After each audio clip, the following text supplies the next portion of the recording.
order the regular meeting of the Temple City Unified School District Board of Education for Wednesday, April 28th. And with that, I'm going to go ahead and take the roll call. Member Espinosa. Here. Member Georgino. Here. Member Lynn. Here. I am here, and Member Sneed. Here. Okay, so all present and accounted for. With that, we are on to public comment, and I actually do have one public comment that was requested to be read before closed session. It's from Art Contreras. It says, "Good evening, board members. I am president of one of the bargain units at TCUSD CSEA 823, and I want to speak about your essential workers in the district. At the moment, when the governor labeled classified school employees as essential workers, the district didn't hesitate to return us back to work. We've been working for over a year, risking our lives and health while district management worked from home. Yes, we did get hazard pay, but for only 2 months during the pandemic. And this has been going on for over a year now, and we're still not over it. Now that we are in negotiations, we were offered nothing but 1.25%. We deserve better than that. I know the teachers union settled for that, but let's be real. That percentage to the teachers is much greater to their salaries than the salary of a classified essential worker. We are asking for a one-time bonus that my members deserve.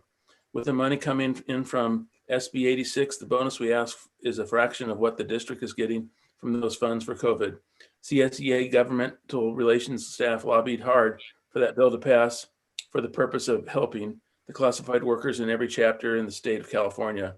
All we ask is take care of your essential workers that sacrifice their health and their family's health to go to work and keep the district in good shape, in the good shape that it is now. Thank you and stay safe." And again, it's from Art Contreras. So with that, I'm going to go ahead and I'll announce what we're going to close session for. We are going to be discussing personnel matters under Government Code 54957 and labor/negotiations under Government Code 54957.6. And with that, I'd like to request for a motion and a second to adjourn to closed session. I see a motion from Member Espinosa and a second from Member Lynn. Sorry, those are the two I saw first. And with that, I'm going to go ahead and call for the vote. Member Sneed? Yes. I'm a yes. Member Lynn? Yes. Member Georgino? Yes. And Member Espinosa? Yes. Very good. And with that, we are on to closed session on a 5-0 vote. Thank you.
Okay, I show that it is now 7 o'clock, so I'm going to go ahead and ask for a motion to reconvene to open session. May I have a motion and a second, please? Motion from Member Sneed and a second from Member Lynn. And I'll go ahead and take a roll call vote. Member Georgino? Yes. Member Sneed? Yes. Member Lynn? Yes. Member Espinosa? Yes. And I'm a yes as well. So we are back in the open session and the vote is 5-0. On to announcements with regard to being digitally recorded, and we are of course doing that. And now we're on to the pledge, which will be led by me tonight. So if you'd all please rise and place your hands over your heart, and we'll get started with that. All right, please begin. I pledge allegiance to the flag of the United States of America, to the republic for which it stands, one nation, God, indivisible, with liberty and justice for all. Thank you. Okay, next item on our agenda is announcement of actions taken in closed session. We have no announcements. We took no action. And with that, one of the highlights of the meeting tonight, some special recognition. First, starting with Emperor Elementary and their work on the Cesar Chavez project. And then after that, we'll hear from the high school students about wellness. But I guess I'm going to turn it over to Myra, or who's going to handle this? Or Tim Rodriguez. Hi, so my name is Myra. I'm the principal of Emperor Elementary, and I am here with Ms. Rodriguez, our amazing school librarian. And so I wanted to talk a little bit about tonight about our Cesar Chavez contest that Ms. Rodriguez was so kind to offer at our school. We have been very fortunate to have Mr. Chavez's grandson speak at our school before pandemic, and Ms. Rodriguez arranged for it to happen again. And as you have known, we've tried to keep with our traditions as much as humanly possible. And so we had a great turnout of students participate in the contest, which was an essay and art contest. Ms. Rodriguez read a lot of books to the students, and the teachers read a lot of books about Cesar Chavez and the mission that he stood for. And then the students participated in the essay and art contest.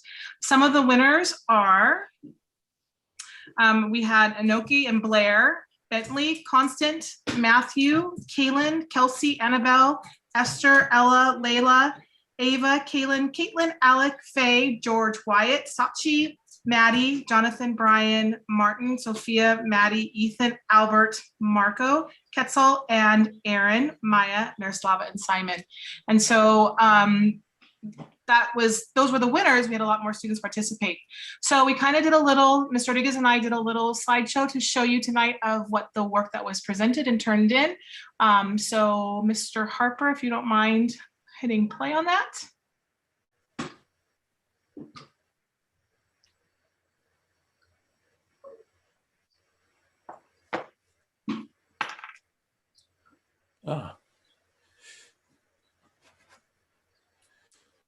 There is some sound, hopefully. So it's with the CSA Chapter 105 with the Cesar Chavez Foundation. Like I said, we were part of the essay contest and art contest, and it was with the United Farm Workers, and the contest was I Am Cesar Chavez.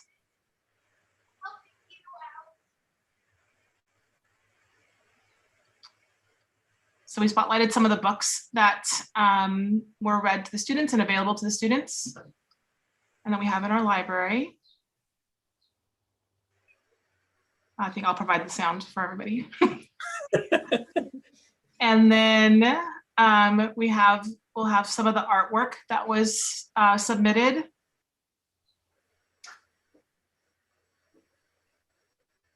And I think what's interesting here is that it's all from their perspective and their backgrounds about how they help others and what they can do based on the mission and values of Cesar Chavez. And so depending on where they were from or in their perspective, it's how they interpreted the contest. We have just a couple more. If you have a chance, the music's great. So a couple of the essays that were submitted.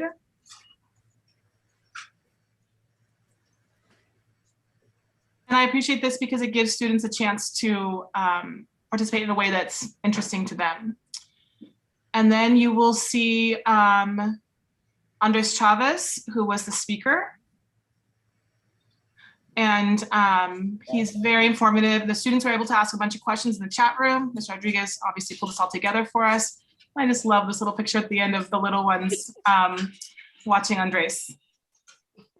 So we are very fortunate to have such an amazing librarian with such great connections and values to our school. So with that, I'm going to pass it off to Ms. Rodriguez.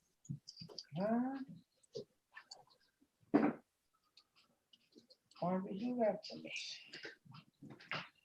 you there, Tim? I am here. Good All evening. right. Oh, Cantinflas. Does somebody call me Cantinflas? Good morning. Good evening, Temple City Unified School District, parents and students, Board of Education members, Dr. Fricker and the TCUSD admin, and our TCEA and CSEA union brothers and sisters. Thank you for having me here. Who am I? Well, my name's Tim Rodriguez. I'm the librarian at the Mighty Emperor Elementary. I've been with the district for 2011. I started at the high school, and then one day I just up and left and came over to Emperor.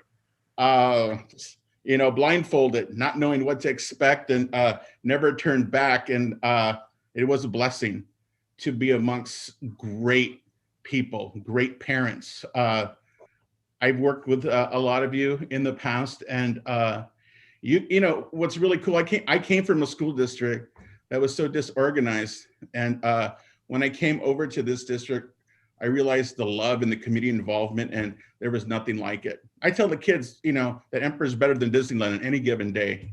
Sometimes they disagree with me, but I let them go with it. And so what we do, and as librarians and media clerks in the school district, sometimes I get a little bit of self-censor there, where I think that the library is this heart of the school, and I still believe that. So I think that everything kind of revolves around there. So we make the library a unique place, a place of warmth, a place of acceptance, a place that's open like 7-Eleven 24/7 from 7:30 to 4. We're there helping the kids, making sure they get what they need, and also the staff. And so the project that we came about was sponsored by the CSEA 105. And they offer a stipend project every year, and mine was selected. And we have done this project before in different ways. So we have done assemblies. So we have partnered with Oak in the past to do an assembly. It's a tradition at Emperor to do an assembly. And so this year, because of the pandemic, we were trying to figure out what to do. And so I wanted to do something a little bit different that maybe we can start as a tradition. It was a contest. It was an art contest and an essay contest, and it was called I Am Cesar Chavez. Why are you like Cesar Chavez? I told the kids, I'm going to give you the history and the background, because my background is I grew up with the Cesar Chavez family. My mom, I'm related through marriage to the Cesar Chavez family. So growing up as a little kid, I sat with Cesar, and he actually sat with me and gave me his perspectives. And I was like a little sponge trying to learn everything on his teaching, on his way of life, on his nonviolence approach. And so I try to use that every day in my work over at Emperor. And so one quote that he told me, one day I sat him down, and he goes, mijo, he goes, once social change begins, it cannot be reversed. You cannot uneducate the person who has learned to read. You cannot humiliate the person who feels pride. You cannot oppress the people who are not afraid anymore. And so that's stuck with me for the rest of my life. And so we do our best over at Emperor to give the gift of reading, the gift of literature to our students. And so this project, what we wanted to do was ask the children, why do you think you're like Cesar Chavez? And so some of the entries came. It was so cool to see that we have kids that are volunteering in food pantries, whether it's through their community or their churches. or their Boy Scouts or Girl Scouts. I was so impressed with the work they were doing in recycling and helping other kids and tutoring and just being involved in their church and their school community was beautiful. And the one really cool thing that I really liked, there was this common thread and their love for their mommies. A lot of little art projects with a love for the mommies. And that made me feel good, especially near Mother's Day. I thought it was such a cool thing. And so we also did this coinciding with at Oak Middle School, and Miss Hemmons and Miss Gould were right on it. When I asked them if we can do the contest there too, within 30 minutes, they were already translating it into 3 different languages, setting out to their students. And I have 4 winners there. Troy, Kyle, Audrey, and Augustus. Now, why I mentioned Augustus is my son, and I wasn't partial to him. I had somebody else judge these. And the one thing though, I have to read this because it warmed my heart, and it's everything that I was looking for in this contest. I told him not to enter it because I didn't want him to say, hey, Mr. Rodriguez's son is entering, but he submitted, and I didn't even read the name until after. But this is what this is the sample. I am Cesar Chavez. He has a great English teacher over there, Miss French. So shout out to Miss Becky French over at Oak. Now I can say that what I do to help my community is not even close to what Cesar Chavez accomplished, but I will share with you what I do. So what I do for my community is help with food distribution for those in need. One day in November, just before Thanksgiving, I worked the food distribution with my dad and my mom. It rained heavily on us and it was freezing cold, but I did not leave. I did not give up. I spent the 5 hours working without giving up. I had to help load 1,500 cars and feed just as many families. Helping others gives me a sense of purpose and pride.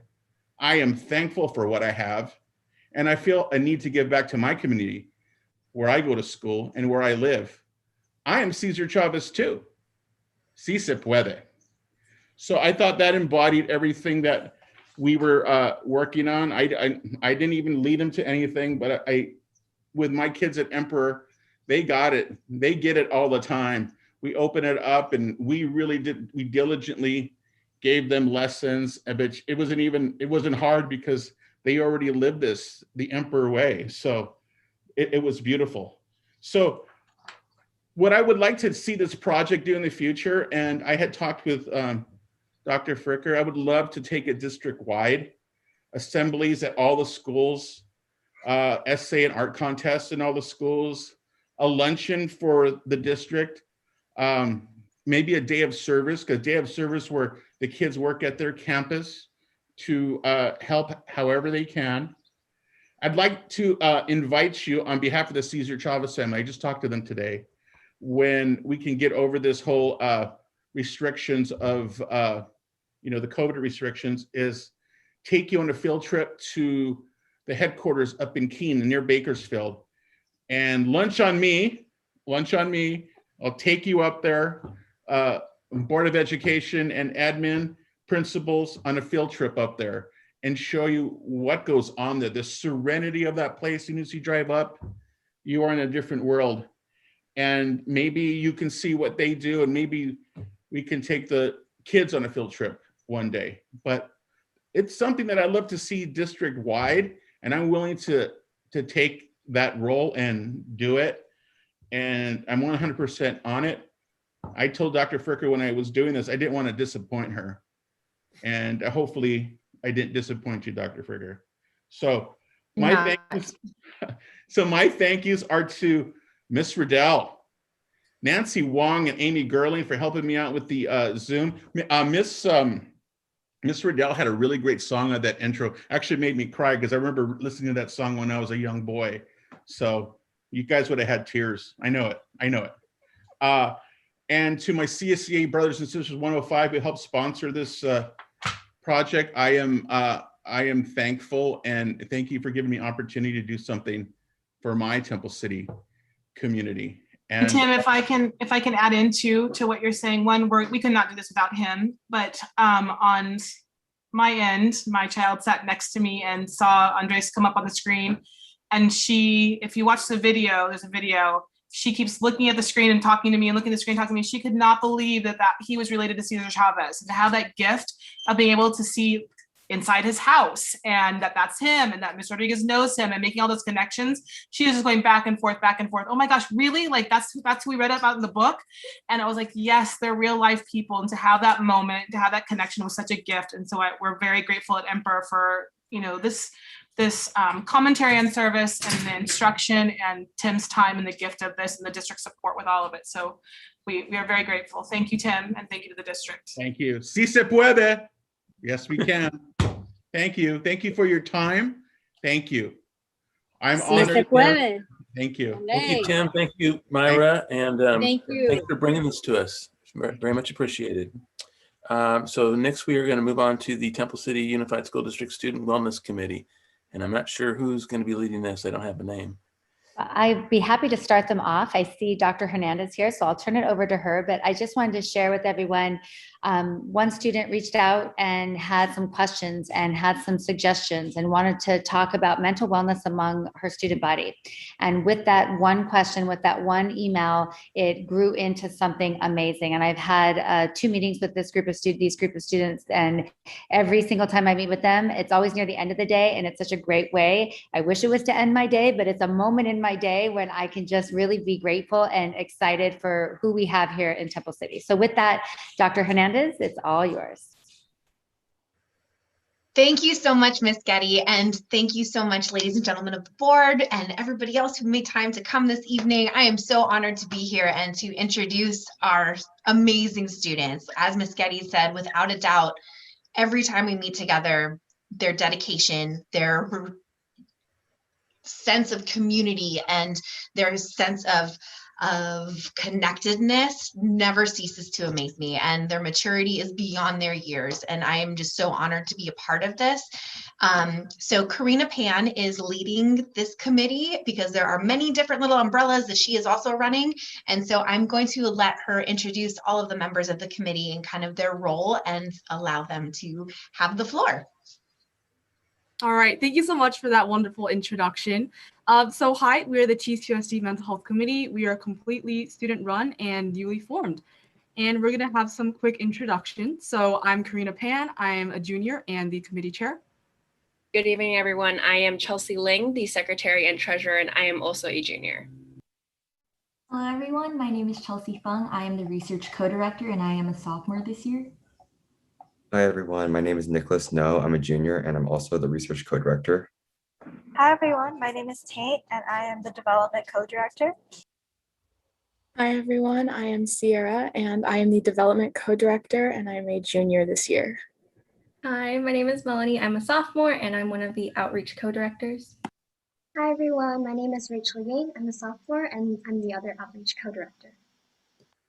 Okay, so this is a quick overview of our committee. So we use a subcommittee system. So we're divided into 3 subcommittees: development, research, and outreach, which we will go over a little more later.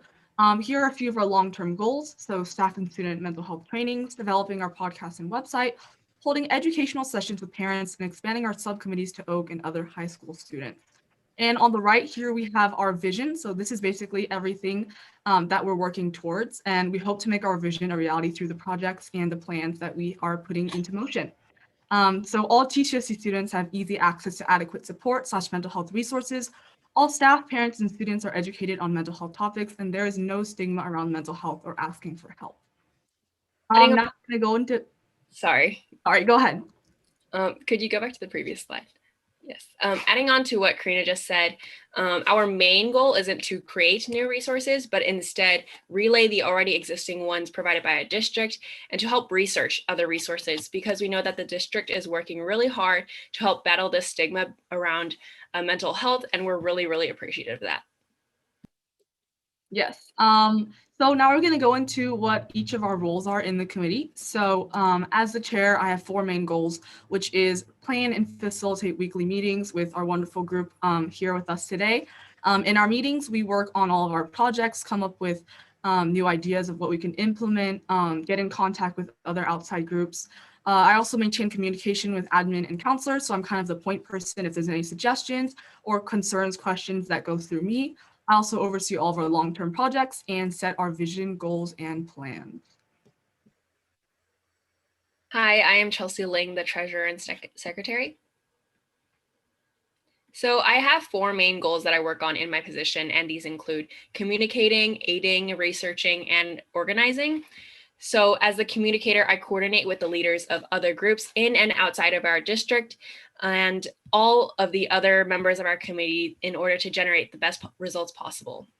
Additionally, I help the other committee members, including our chairperson, Karina, with their tasks so that all of our work is done efficiently. I also seek out groups that we can collaborate with, including TCHS Psychology Club and Link Crew, both of which will be later explained. Lastly, as the secretary, I make sure that all documents and files are organized. So I generate meeting minutes and log attendance for both general and executive meetings. Hello, everyone. My name is Chelsea Fung, and I'm the co-director for the Research Committee. My name is Nicholas No, and I'm the other co-director for the Research Committee. So what is the Research Committee? There are 4 main aspects to this committee: research, surveys, outreach, and grants and bills. One of our main goals is to gather research from online resources and district input that can be used for podcasts, informational posts, etc. And we plan to send out monthly Google Form surveys to collect information and insight on the well-being of the student body. And the surveys correspond with outreach, where we connect with the student body, district faculty, and families by asking what they hope to see in the future plans. Our other main goal is to research grants and bills that benefit the Mental Health Committee and TCUSD, and all of these segments will be further explained in the next slides. Like Chelsea mentioned, one of the main aspects the Research Committee works on is the Google Form survey, which we will construct with the help of administrators, counselors, and psychologists, and that will hopefully be administered to the student body. The Google Form survey will encompass questions such as gauging the student body's mental health, asking if students know about the mental health resources offered by our school, and collecting feedback from the form in order to accommodate the needs of our students. These surveys allow us to adjust our goals in order to further help our students and peers. They provide valuable insight on what students themselves want. It's a direct line of communication from the TC Mental Health Committee, which will help us fine-tune our activities created by our Development Committee. Next slide, please. In this slide, we can see some statistics about mental health impacting young teens. We are an especially susceptible population to mental health issues, especially with the isolation caused by COVID-19, and therefore it's important to address these issues early. This ties into the idea of the Google Forms and the purpose of the Mental Health Committee in the first place. Through our work, we can get a better understanding of the stressors and problems the student body faces and work to provide an environment that promotes mental wellness. Next slide. So grants and bills, we are currently in the process of researching and proposing grants for the fundings of the Mental Health Committee. And the first grant we are pushing towards right now is researching funds to send willing teachers to mental health support training. And same for the bills, just like the grants, we are currently researching any possible bills related to mental health that can be implemented in TCUSD schools. And we prefer finding any applicable bills that are already provided by the county or the state. Next slide. Hi, my name is Tate, and I am the Development Co-Director. Hi, I am Sierra again, and I am the other development co-director. So next slide. Part of what the Development Committee does is making SEL lessons. So we have one approved and ready to go for May, and this is called In My Control Journey to Wellness. And this is a self-reflective art activity that encourages students to draw a self-portrait of themselves and write some of the things that are in their control and some that are out of their control. And as you can see, we have included a picture of one of the slides that will be shown in the presentation that explains the purpose of this activity. And so by writing things that are in their control, it makes students acknowledge some of the things that are in their hands and what they can use of in order to lead their lives in their own directions. And by listing things that are out of their control, it makes them realize that sometimes things happen regardless of their input and knowledge of the fact. And so this is important in not letting this dictate their identity or decisions in any way. And next slide. Another activity that the development committee has successfully implemented is the monthly challenges. And this is an interactive activity done on social media. So for the month of April, it is called April Achievements, and each week is categorized into different categories. The first week was self-affirmations, where students are encouraged to write some self-affirmations and post it around anywhere they look often so that they're reminded of it every day. And the second week is self-discovery, where students are encouraged to try something they've never done before. And in this week, we collaborated with Psychology Club to expand on some mental health terms. And the third week, last week, was self-care. In that week, we also collaborated with Link Crew for a fun yoga session, which Outreach Committee will expand on later.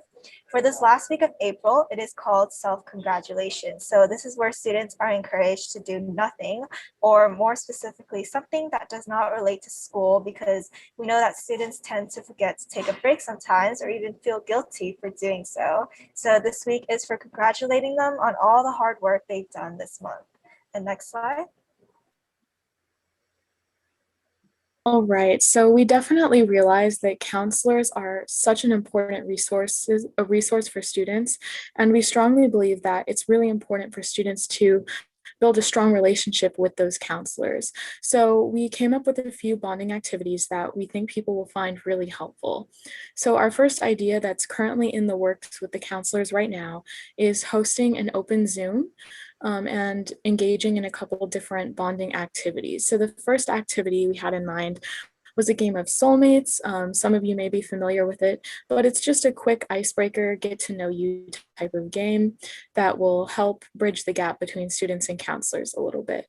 Additionally, we had an idea for a virtual bonfire using the website backyard.co, which we think would be really useful for bonding.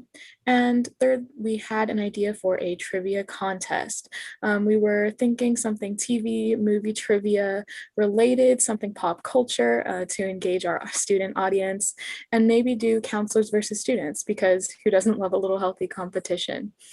And lastly, we had an idea for a day in my life video, just so that students can see their counselors in a more personal light. So the development committee would be happy to help them edit this, because we understand counselors have a very busy schedule. But we think it would be really great if maybe counselors filmed a video of just what they do, how they like to schedule their day. And we think that would be really great for students to watch, and they could post that on their Canvas pages. Next slide. So next we have a podcast. So the purpose of this podcast is for students to get a chance to see the counselors in action. So we would start with introductions, and every podcast would have members of the mental health committee, and we would like to include a counselor in each episode. We would structure things with a monthly topic for our monthly podcast. And if it pertains to the topic, we would love to include peer listeners or other club members that are on campus. Next, we'd like to discuss some statistics gathered from either the survey or just general statistics about mental health and their significance. And we'd like a chance to respond to either student feedback or other concerns to individually address their needs and kind of just discuss those statistics as it applies to our actual student body. And lastly, we'd hope to close with some insights and reference important resources for the students who may feel like that's an option for them after listening to the podcast.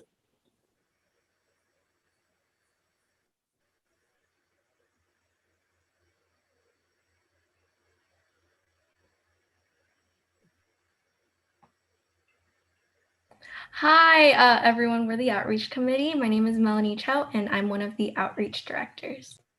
Hi, my name is Rachel, and I'm the other Outreach Co-Director. So what is the Outreach Committee? We are essentially the part that promotes mental health education on infographics around our social media platforms. And with this, we hope to engage more of the public of all ages about mental health in a positive and safe way. So one of our long-term projects has been to build our website and make it easily accessible for everyone.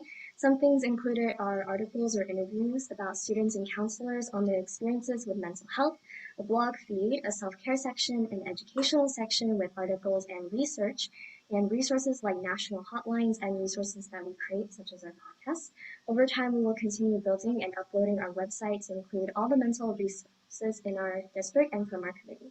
Next slide, please. And here's a sneak peek of our website. We are hoping to launch our website this Friday, April 30th, and we're super excited to show everyone what our committee has been doing so far in the past few months. We would love for you to check it out soon and let us know what you think. And here in front of you is our current Instagram account, which has a total of 11 posts. In these 11 posts, we have posted some educational posts along with our April challenges that development committee mentioned earlier. And on your right is our milkshake, which is essentially a platform that organizes all of our links into one. Okay, next slide. And in this next slide, you will see our plans and visions. This gives you a closer look at our first post where we discussed hoping to have an area for everyone to get mental health resources easily, such as creating a website with educational and promotional resources. And here's an example of the type of content we create on our Instagram. To promote our district resources, we created an infographic that talks about all the different resources we have, like Care Solace, Pacific/Asian Pacific clinics, as well as a brief explanation of what it is and to utilize it. Sorry, I think I'm lagging a little. We also create mental health educational posts on our Instagram, as well as other infographics on the activities that our committee creates for. Next slide, please. And this month, our amazing development committee created a bunch of April challenges that students can participate online on Instagram to promote mental health awareness and really take the time to reflect and take care of themselves during quarantine. The main goal was to get students to practice positive coping mechanisms and wind down during stressful times in a positive way. Next slide. In addition, with our April Challenge weekly activities, we have collaborated with the Psychology Club on campus on our second week, where we provided informative slides on positive coping mechanisms and psychological defense mechanisms and combating stress. Alongside recognizing positive coping mechanisms, we also had some activities students could participate in to strengthen and practice these mechanisms. Next slide, please. And for week 3 in our April challenges, the theme was self-care, so we wanted to host a Zoom event where we could all do yoga online together. Our secretary/treasurer, Chelsea, led us in some calming yoga poses that hopefully relieve stress during the event. We also decided to collaborate with the TCHS Link crew to encourage more participation and reach out to all grades, especially the freshmen. All right, and that's all we have for our presentation. Thank you so much for your time, and I think now we're open for any questions. Mary, do you have a question? Oh, no, you're clapping. Applauding their wonderful work.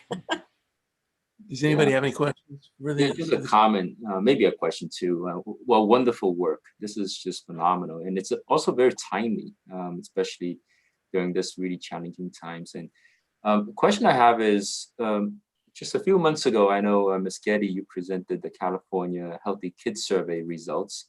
And that was a wonderful presentation there. And I'm just curious if the students have access to those results, or this committee, the mental health committee, has access to those results. And maybe they can take those, the data there and then apply it. Absolutely. That's a great question. When Karina first brought the ideas, she had a lot of things that she wanted to talk about, and she really didn't have all of this information. And so it was a really great meeting the first time I met with Karina, and we did share some of those statistics. So those are things that we absolutely will share with this committee, so we can look over that as they take on their additional surveys as well. I think that'd be really helpful to them. Awesome. Thanks. Any other, Donna?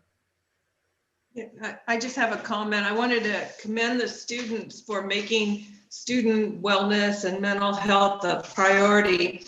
And I noticed that none of you are seniors, so that means you'll all be back next year. And so I'm really excited to see what you come up with in the coming year. Great. Mary? I just want to commend all of you students for stepping up. It seems like whenever there's a concern or an issue that comes up, our students are some of the first ones to step up and say, we're going to do something about it. So I am very, very impressed by all the work you've already done and the work you're going to continue to do. Just outstanding, totally outstanding. And I thank you for thinking not just of the students, but you're also thinking of the adults that are dealing with some of these issues too. So thank you all for your work. Just outstanding. Thank you. And I'll just add, not only is it commendable, but really what you have done, it's very comprehensive what you guys are doing, putting together, and that's impressive every bit as much as what's going on. So thank you very much for that. Definitely. And, Thank you. okay, so thank you very much. And I guess with that, we'll move on to our next item, which is public comment on agendized items. And I do have one comment, and this is submitted by Ben Tran. And it's actually a copy of an email he sent to Richard Lohman and Eric. I'm not sure what Eric's last name is. It says, during one of the hosted softball tournaments at TCHS in 2019, I had a chance to talk to you both about the softball field. In particular, I gave the following feedback. It's an unsafe proximity to water polo section. There's a lack of restroom access without going through the main campus for players and spectators. There's a tight spectator viewing area, and there's a lack of access to the outfield spectator areas without using separate entrances to the school. I am also very disappointed in the original softball field being converted into a multi-purpose field. Use of the multi-purpose field is not ideal for softball games due to the new field conditions. We spectate at several away games that make our new softball field setup embarrassing. Spectators have commented about the gel-like feel of the softball field behind home plate. I hope you're still there. My computer's doing something funny. You're still there. Yes, okay, sorry. Where was I? It has a gel-like feel of the softball field behind home plate. Has there been any updates or plans to address these items? I'm also willing to bring this up at school board meeting, which he's doing tonight, if it helps provide direct feedback and help get some attention to these items. Please let me know how I can help in this area. But as a parent, I am worried also about equity for these girls and the message we send them. And again, it's signed by Ben Tran. With that, we are moving on to a community update. I have several, which I'll share. The first are all from Donna. It says the Temple City Camellia Festival theme contest is holding a contest to find a theme for the 2022 festival. Applicants must be students ages 5 to 18 who live in Temple City or within the TCUSD boundaries. There will be cash prizes and the winner will ride in the 2022 parade. The application can be found at www.camelliafestival.org. And it says the deadline for submittal is Monday, May 10th at 6 p.m. So that's in a little over a week. The city of Temple City is recruiting 8 students, grades 9 to 12 in the fall, to be prospective members of the youth committee. Past projects for the committee include youth disaster training, water conservation, outreach, and pedestrian safety at Temple City High School. Applications are available at www.templecity.us/youth committee. The deadline for applications is May 28th. And then lastly, she says the Temple City High School graphics communications class is competing in the Vans Culture Contest. TCHS has made it to the top 50, but now relies on public voting to make it to the top 5. You may cast a vote per day until May 7th.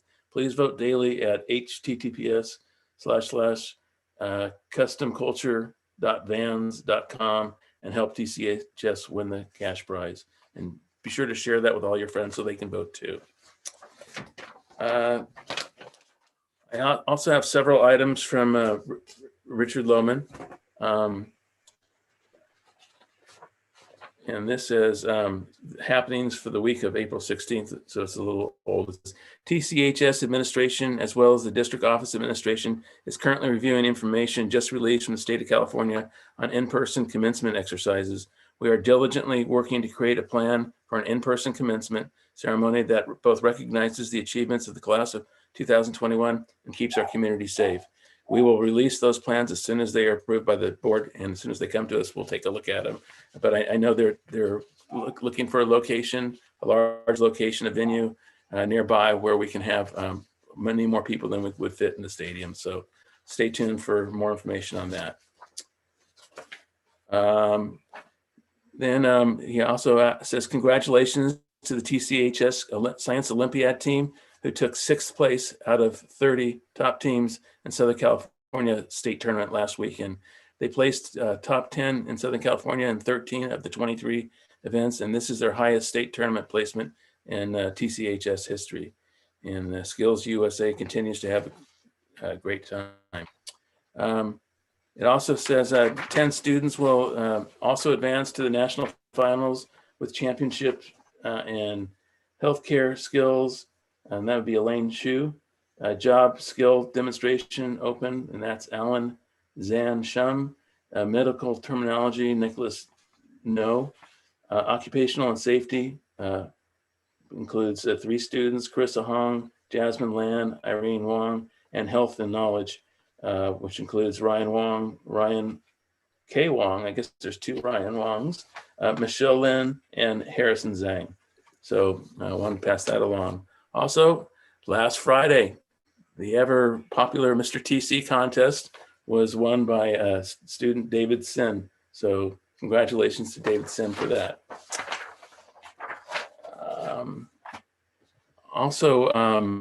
Choreo submitted videos to a virtual dance competition, and the results came in on the 27th, which was over the weekend. And it says first they received 1st place for lyrical, 1st place for dance, 1st place for jazz, 1st place for contemporary. And Richard says, not too bad for this year, super proud. And their teacher is Jenny Powell. So congratulations to all of them. And this is a note about the advanced CAD student competition. It says students in an advanced computer-aided design class led by instructor David Dickey were given the assignment of creating craftsman lighting and research historic examples considering function, location, textures, and overall theme. Judges were pleased to announce that Kelly Nguyen was the 1st place winner. Congratulations to Kelly and the entire class for innovative design that showcased creativity, imagination, and interest in craftsman movement. And that's it for my community updates. With that, we're going to move on to district updates. And first on the list for both business services and educational services is Dr. Mercedes Gomez. Mercedes? Yes, good evening. Good evening. Thank you. So in business services, fiscal services has been working on the budget for the upcoming school year. And additionally, M&O has been working hard at ensuring our sites are safe and look great with our transition to in-person instruction. And food services is happy to report that they have increased the lunches that they're providing students by 50 additional meals with our return to in-person. And I also wanted to just take a brief moment to recognize Anthony Salazar, who has done a great job at taking the reins on the shade structure project. And I am super grateful and appreciative for all of his hard work on that. And over in Ed Services, we continue to meet with our PAC and DLAC committees as we wrap up the annual update and work on developing the LCAP and the expanded learning opportunities plan. So I want to just recognize Sandy Dusong. She has been working tirelessly to engage our stakeholders during these meetings to solicit feedback in the development of the plans. And we are also partnering with student services with Ms. Getty in the planning of summer school and our newly developed STEP program. Thank you. Very good. Thank you, Mercedes. And with that, we're going to move on to, I'm sorry, I'm searching for something and I lost my place. Personnel services and student services and technology. And that will come from Hannah Getty. Hannah, what do you have for us? Thank you. So as we move into personnel, there is hiring. It's starting and it's just continues to go. We have had a couple people put in for retirements and some things are happening. So we're getting busy there. I really also would like to just really recognize Juris Burgos. We all know Juris in HR.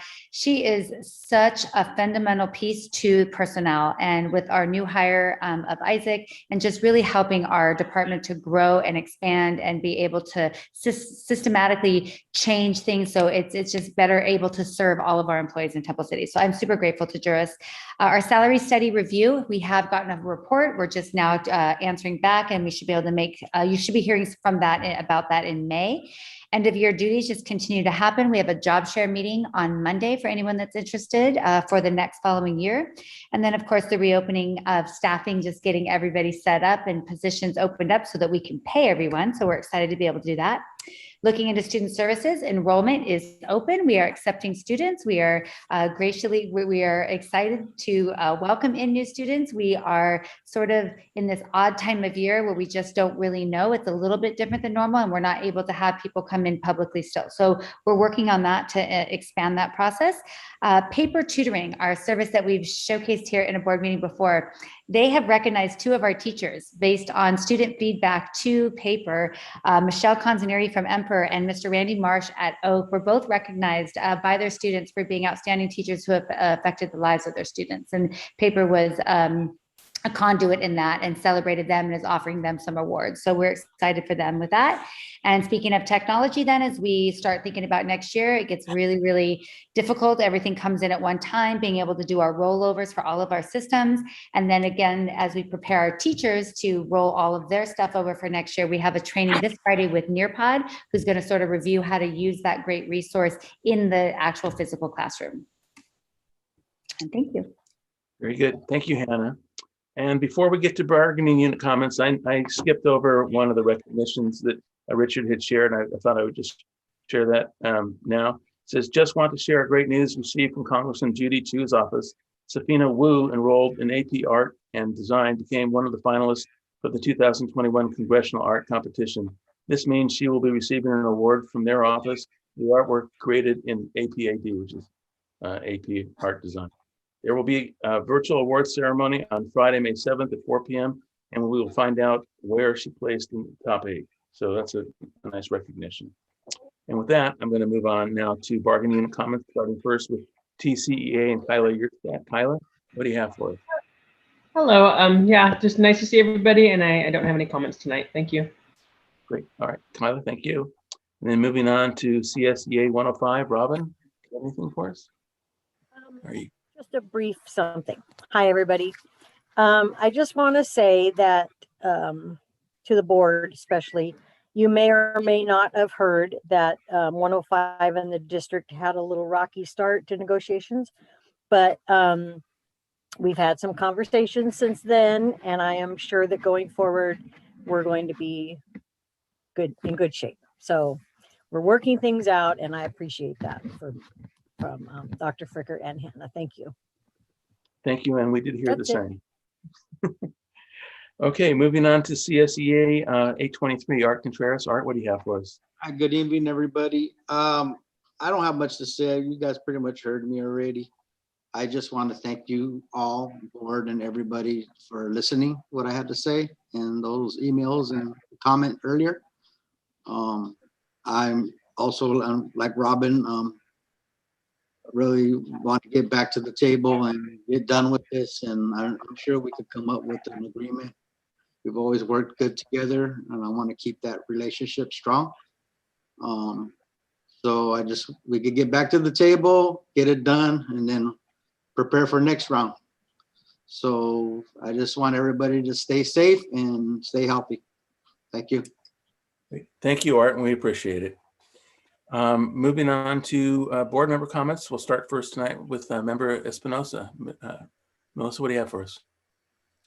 Good evening, everybody. I hope everyone had a nice spring break. It's been a while since we've gathered, so it's good to see everybody.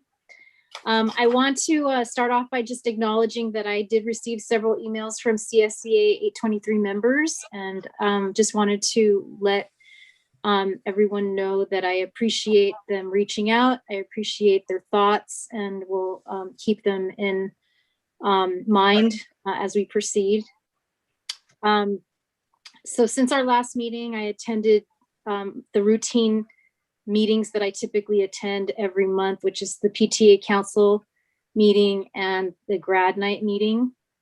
I also watched the CSBA webinar on broadband for California, Connecting to Our Promise was the title of it, Broadband for California, Connecting to Our Promise. And it addressed efforts being made in the California legislature to make broadband accessible to all. And it also touched on some districts that have made some unique efforts to, at the local level, to provide the access within their districts. So interesting webinar. I've also attended varsity baseball game, a varsity soccer game today. I saw the first half of it. And, you know, it was awesome to see the kids playing sports that they've probably missed so much. And as I sit on this meeting tonight, seeing the kids just excelling at everything that they put, you know, their passions into, it's inspiring. And it's something that I've wanted to see, you know, all year, and it's just great to see it. I will say that I've been voting on the Vans project every morning, first thing. And so I wish them luck and hope that they get to their goal, which I think they said they want to be in the top 5. So we'll try to make that happen, Temple City. And then I also just wanted to thank all of those who donated. I saw the donation list and it's pretty substantial. And that also was heartwarming, and it gave me the feeling of, you know, tough times, our community comes together in the best interest of the kids. And so I really appreciate that, and so thankful to be part of this district. So that's all for me tonight. Thank you. Thank you, Melissa. Moving on to Member Georgino. Donna, what do you have for us?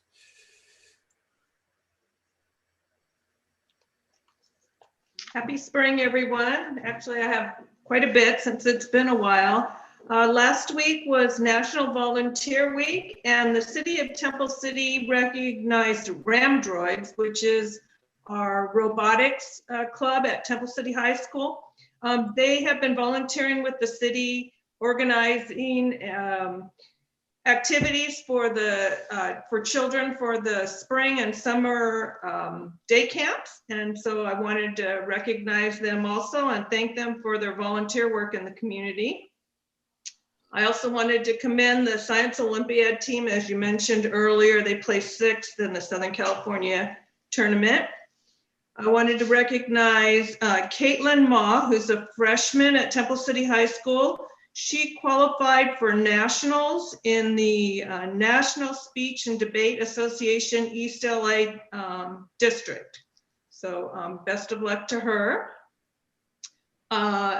Also, Celine Tsai, who we've recognized before, she competed in the California High School Speech Association contest, and she came in first. It was really fun to watch on Facebook. Her mother posted the announcement of the awards, and they started at 15th place. And as they listed them off, they listed the names of some of our neighboring schools that we get compared to on occasion.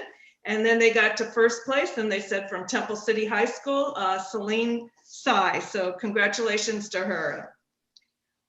I observed the Kiwanis Student of the Month program for April, and I want to again thank Kiwanis for doing that. I really enjoy that. Each month they honor 2 students from every school, and these students are just amazing. I just can't get over what outstanding students we have in our school, so I really enjoy that.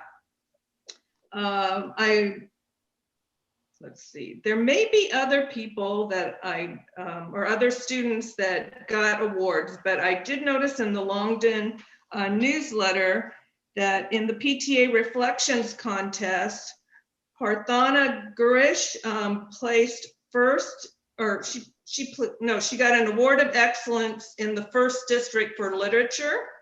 And Ellie Lamb got outstanding interpretation for first district in music competition. And then Ellie also got an award of excellence from the California State PTA. So congratulations to those two students. Yesterday, I participated in the CTA advisory board meeting for Temple City High School. And being a former ROP teacher, that's something very close to my heart. CTE is life-changing for a lot of our students. And so I was very happy to be involved in that. And I had one thought as I was in the meeting, and nobody said this to me, this is my own thought, but I think we need to keep in mind that the building that houses the classes for several of the CTE programs probably has not had any major renovation done to it since the school has been built.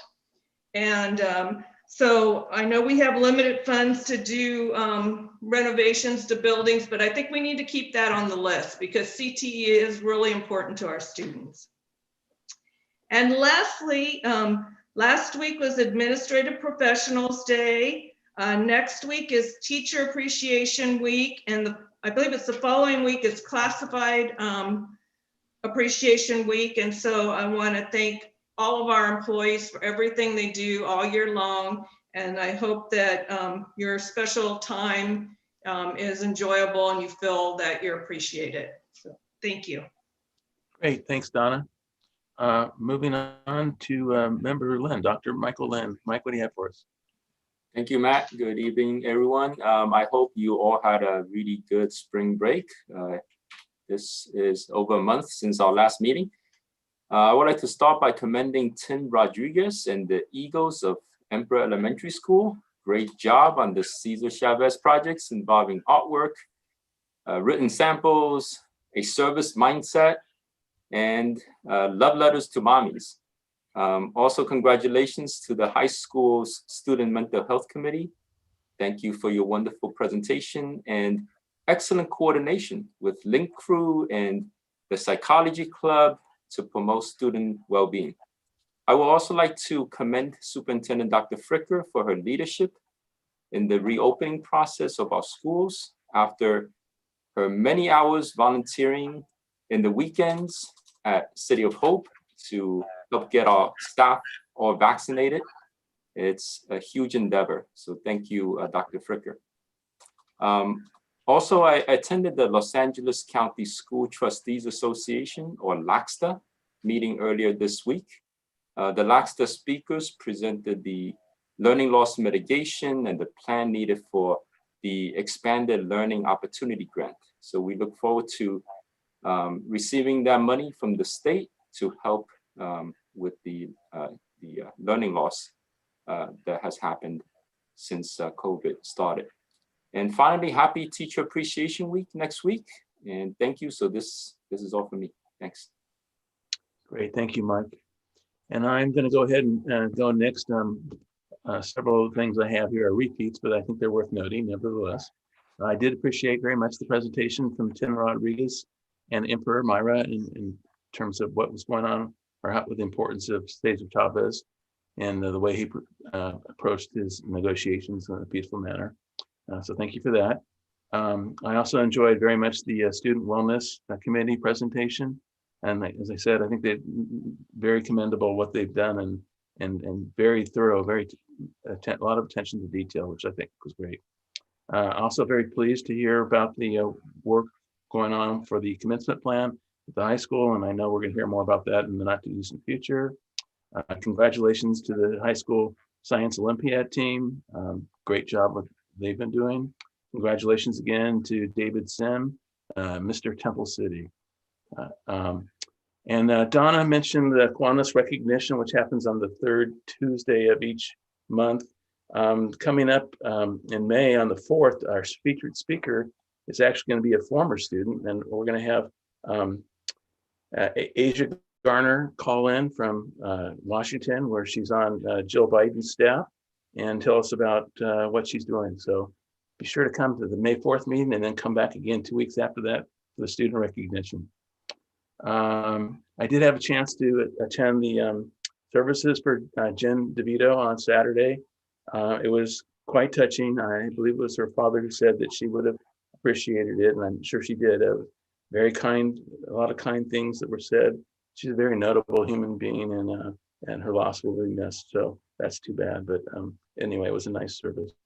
I also want to echo the sentiments around Teacher Appreciation Week coming up, and following that, the CSDA week as well. I noted in an email that Myra sent out this morning that one of the teachers at Emperor, Ms. Conzaneri, was recognized through the Paper Teacher Appreciation Program. And Paper is the organization that we hired, or we subscribe to now to provide tutoring for the kids. So it's nice to see that people are using it and that they're giving us feedback as well. So I'm very glad to hear that. I'd like to also echo the comments about reopening. I did take some time on the 5th and drive around to the 3 elementary schools, Emperor, La Rosa, and Longden, to see what was going on there about, when they got out in the afternoon. And there was really, what I saw was a lot of excited kids meeting their parents and walking home or getting in the car. And it was nice to see that. So that was certainly very touching, and I'm glad that went well. And then lastly, I guess I would like to thank Kiana Lee, who's the ASB treasurer, who sent me a nice email on my birthday wishing me a happy birthday. That was a little while ago. Anyway, but it's nice that they are doing that and recognizing us. So with that, I'm going to move on to Member Sneed. Mary, what do you have for us? Okay, thank you. I also want to thank Emperor for sharing their celebration of the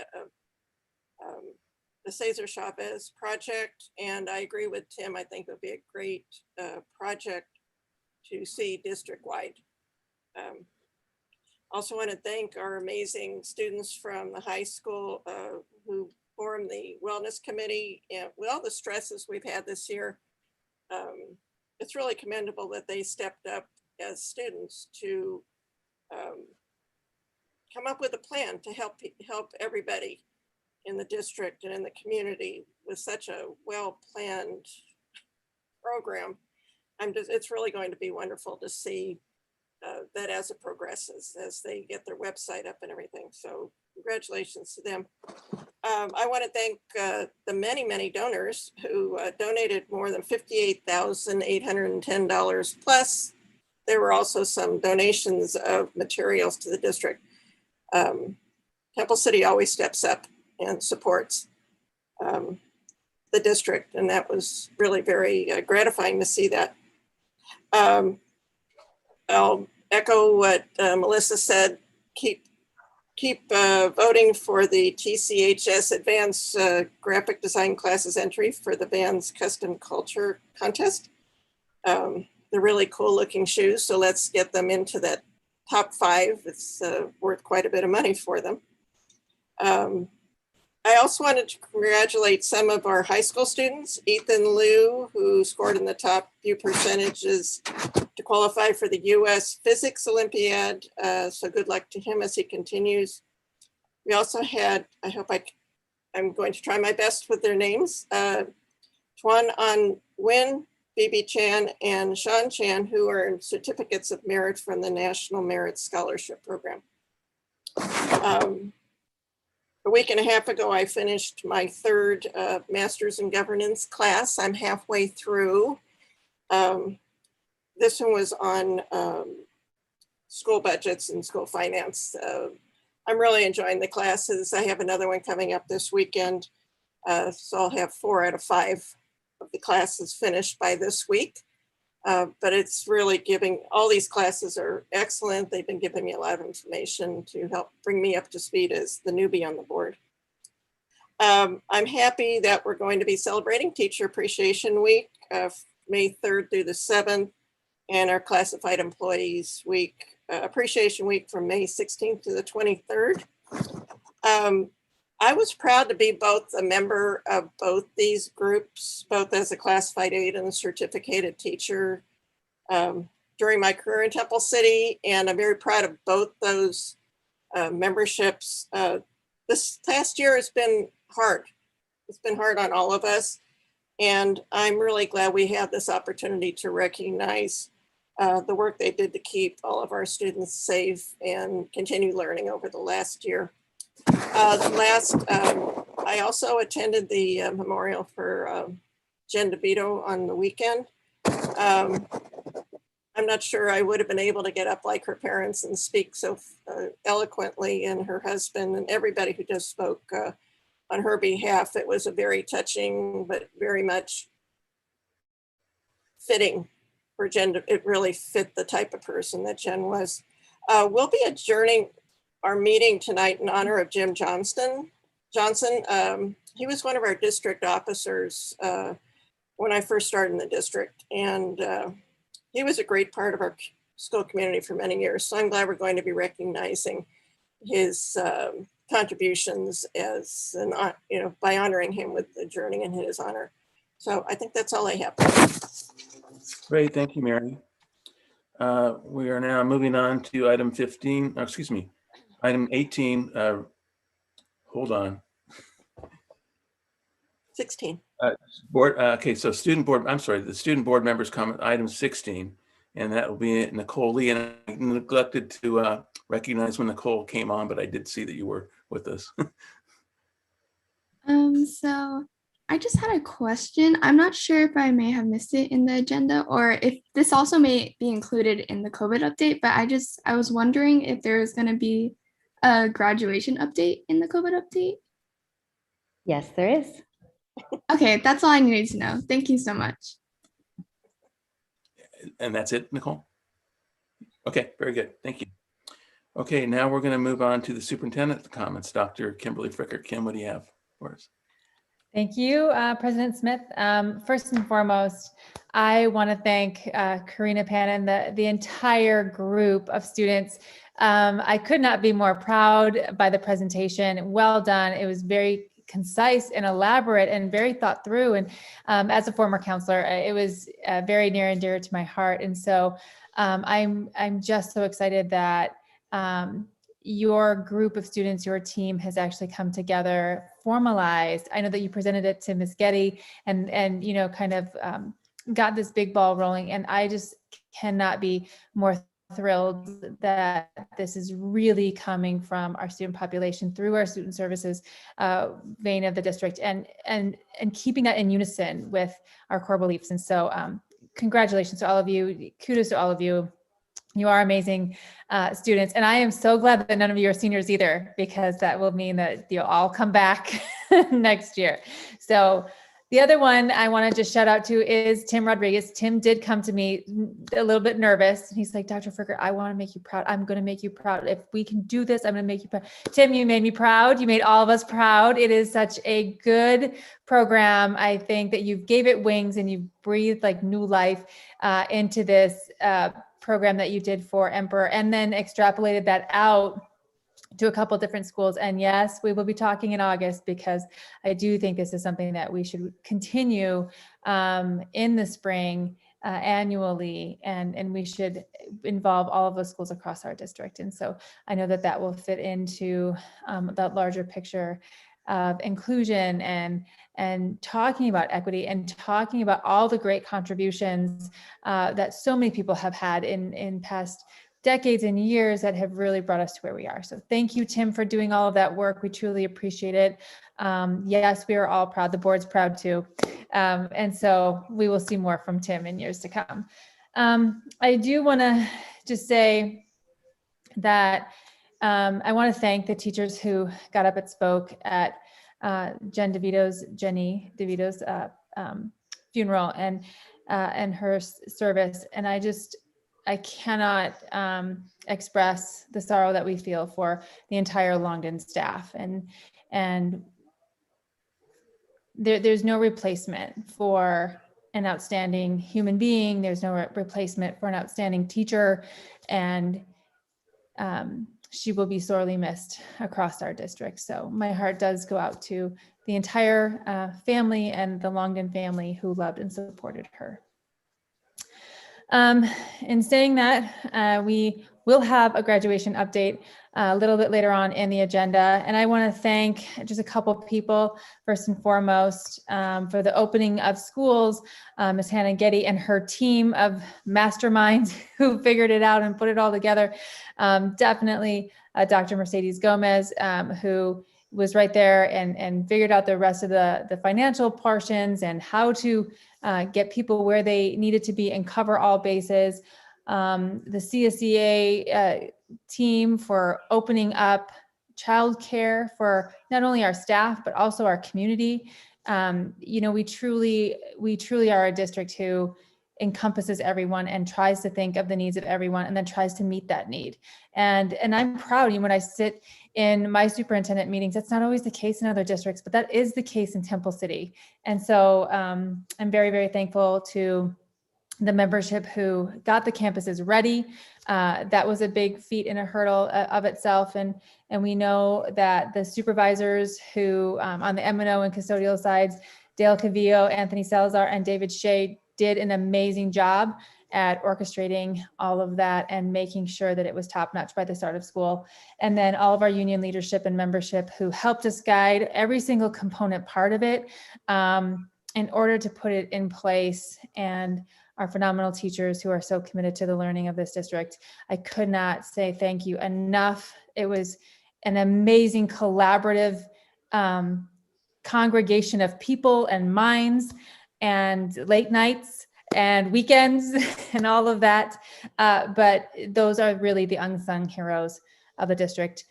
You know, I could not thank such a great team for coming together and making that all happen with the highest levels of integrity and thought to every single individual along the way. So thank you for all of that. It was a great start to all of the reopenings. They were staggered and they were very, very effective. You know, going around and saying hi to the staff as they were coming on was just a true pleasure. How can I help? Well, what can I do? And they're like, no, nothing, Dr. Fricker, we got it. And the principals and their teams at the school sites, they really did. They really do. And they're just phenomenal human beings. So thank you so much for that. And then I do want to, my last thank you is really to the District of Duarte and their partnership with us in conjunction with the City of Hope and making sure that all of our staff and the Duarte School District staff and other school district staffs who ran out of vaccines and needed vaccines were able to get everyone vaccinated in a very short amount of time, actually double vaccinated. It was actually 10 weekends in a row. And I will tell you that Rick Crosby at Duarte Unified School District deserves a shout out from Temple City Unified School District because he was there every single day. He organized the events in conjunction with the director at the City of Hope. And he was there with a smile. He was dancing and singing. He was cheering the volunteers on. And it took a lot of volunteers in all of those stations to make sure that the vaccination clinic actually worked and could vaccinate between 1,000 and 1,500 people, depending on how many volunteers were there every single day that it was open on Saturday and Sunday. So definitely the Duarte School District receives top honor, and they did a phenomenal effort. They partnered with us and allowed us to be a part of the City of Hope's mission to get all of the school district personnel vaccinated. So thank you so much on behalf of Temple City to all of Duarte. Great. Thank you very much, Kim. Okay, we are going to now move on to item 18, which is written communications. And I do have a written communication. Does anybody else have anything?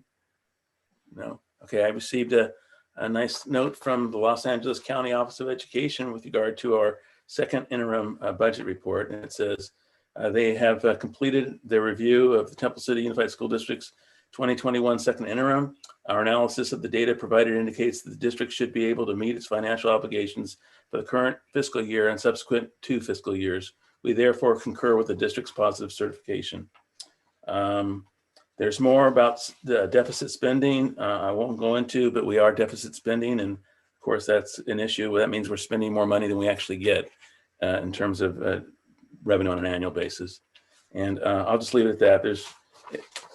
We should probably post this. I know I asked last time for the first interim, but if we could put this on our website, I think it's important for people to be able to see that.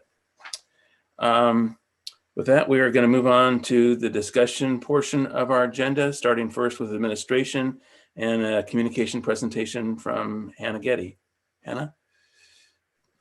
All right, so I'm going to share my screen.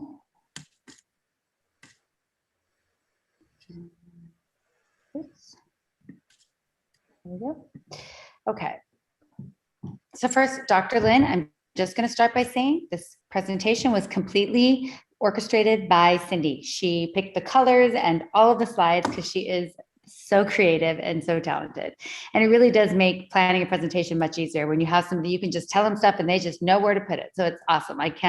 She is my great team member and I couldn't do anything without her. So I'm grateful to have her.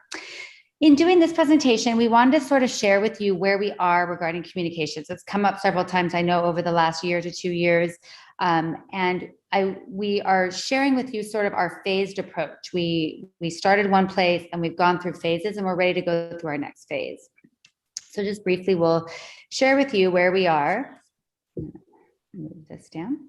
And so where we started, we started by using Blackboard Connect and Blackboard Website Manager.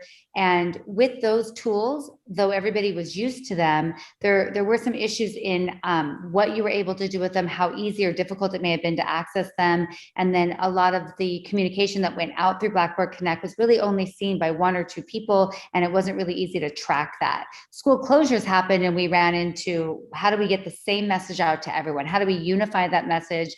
This is a strange thing that's happening, this pandemic. Nobody really knew how to, what was going to happen, what needed to be sent out. When we closed our schools, we thought we'd be back in 2 weeks, and we all know how that ended up. So those communications we started doing daily. We were writing them daily. I'm grateful to Amber and Wendy, our liaisons with the district, who translated them daily. Sometimes I'd have to text them at 5 o'clock and say, hey, I'm just getting it to you. Can you guys get it back right away? And they always did. And then we sent it to Andy and he pushed it out through Blackboard in all these different ways. And to be really honest, and looking at how easy it is now, we've come such a far way. Though that was successful and though we were consistent in that communication, it really has helped with the tools that we've added.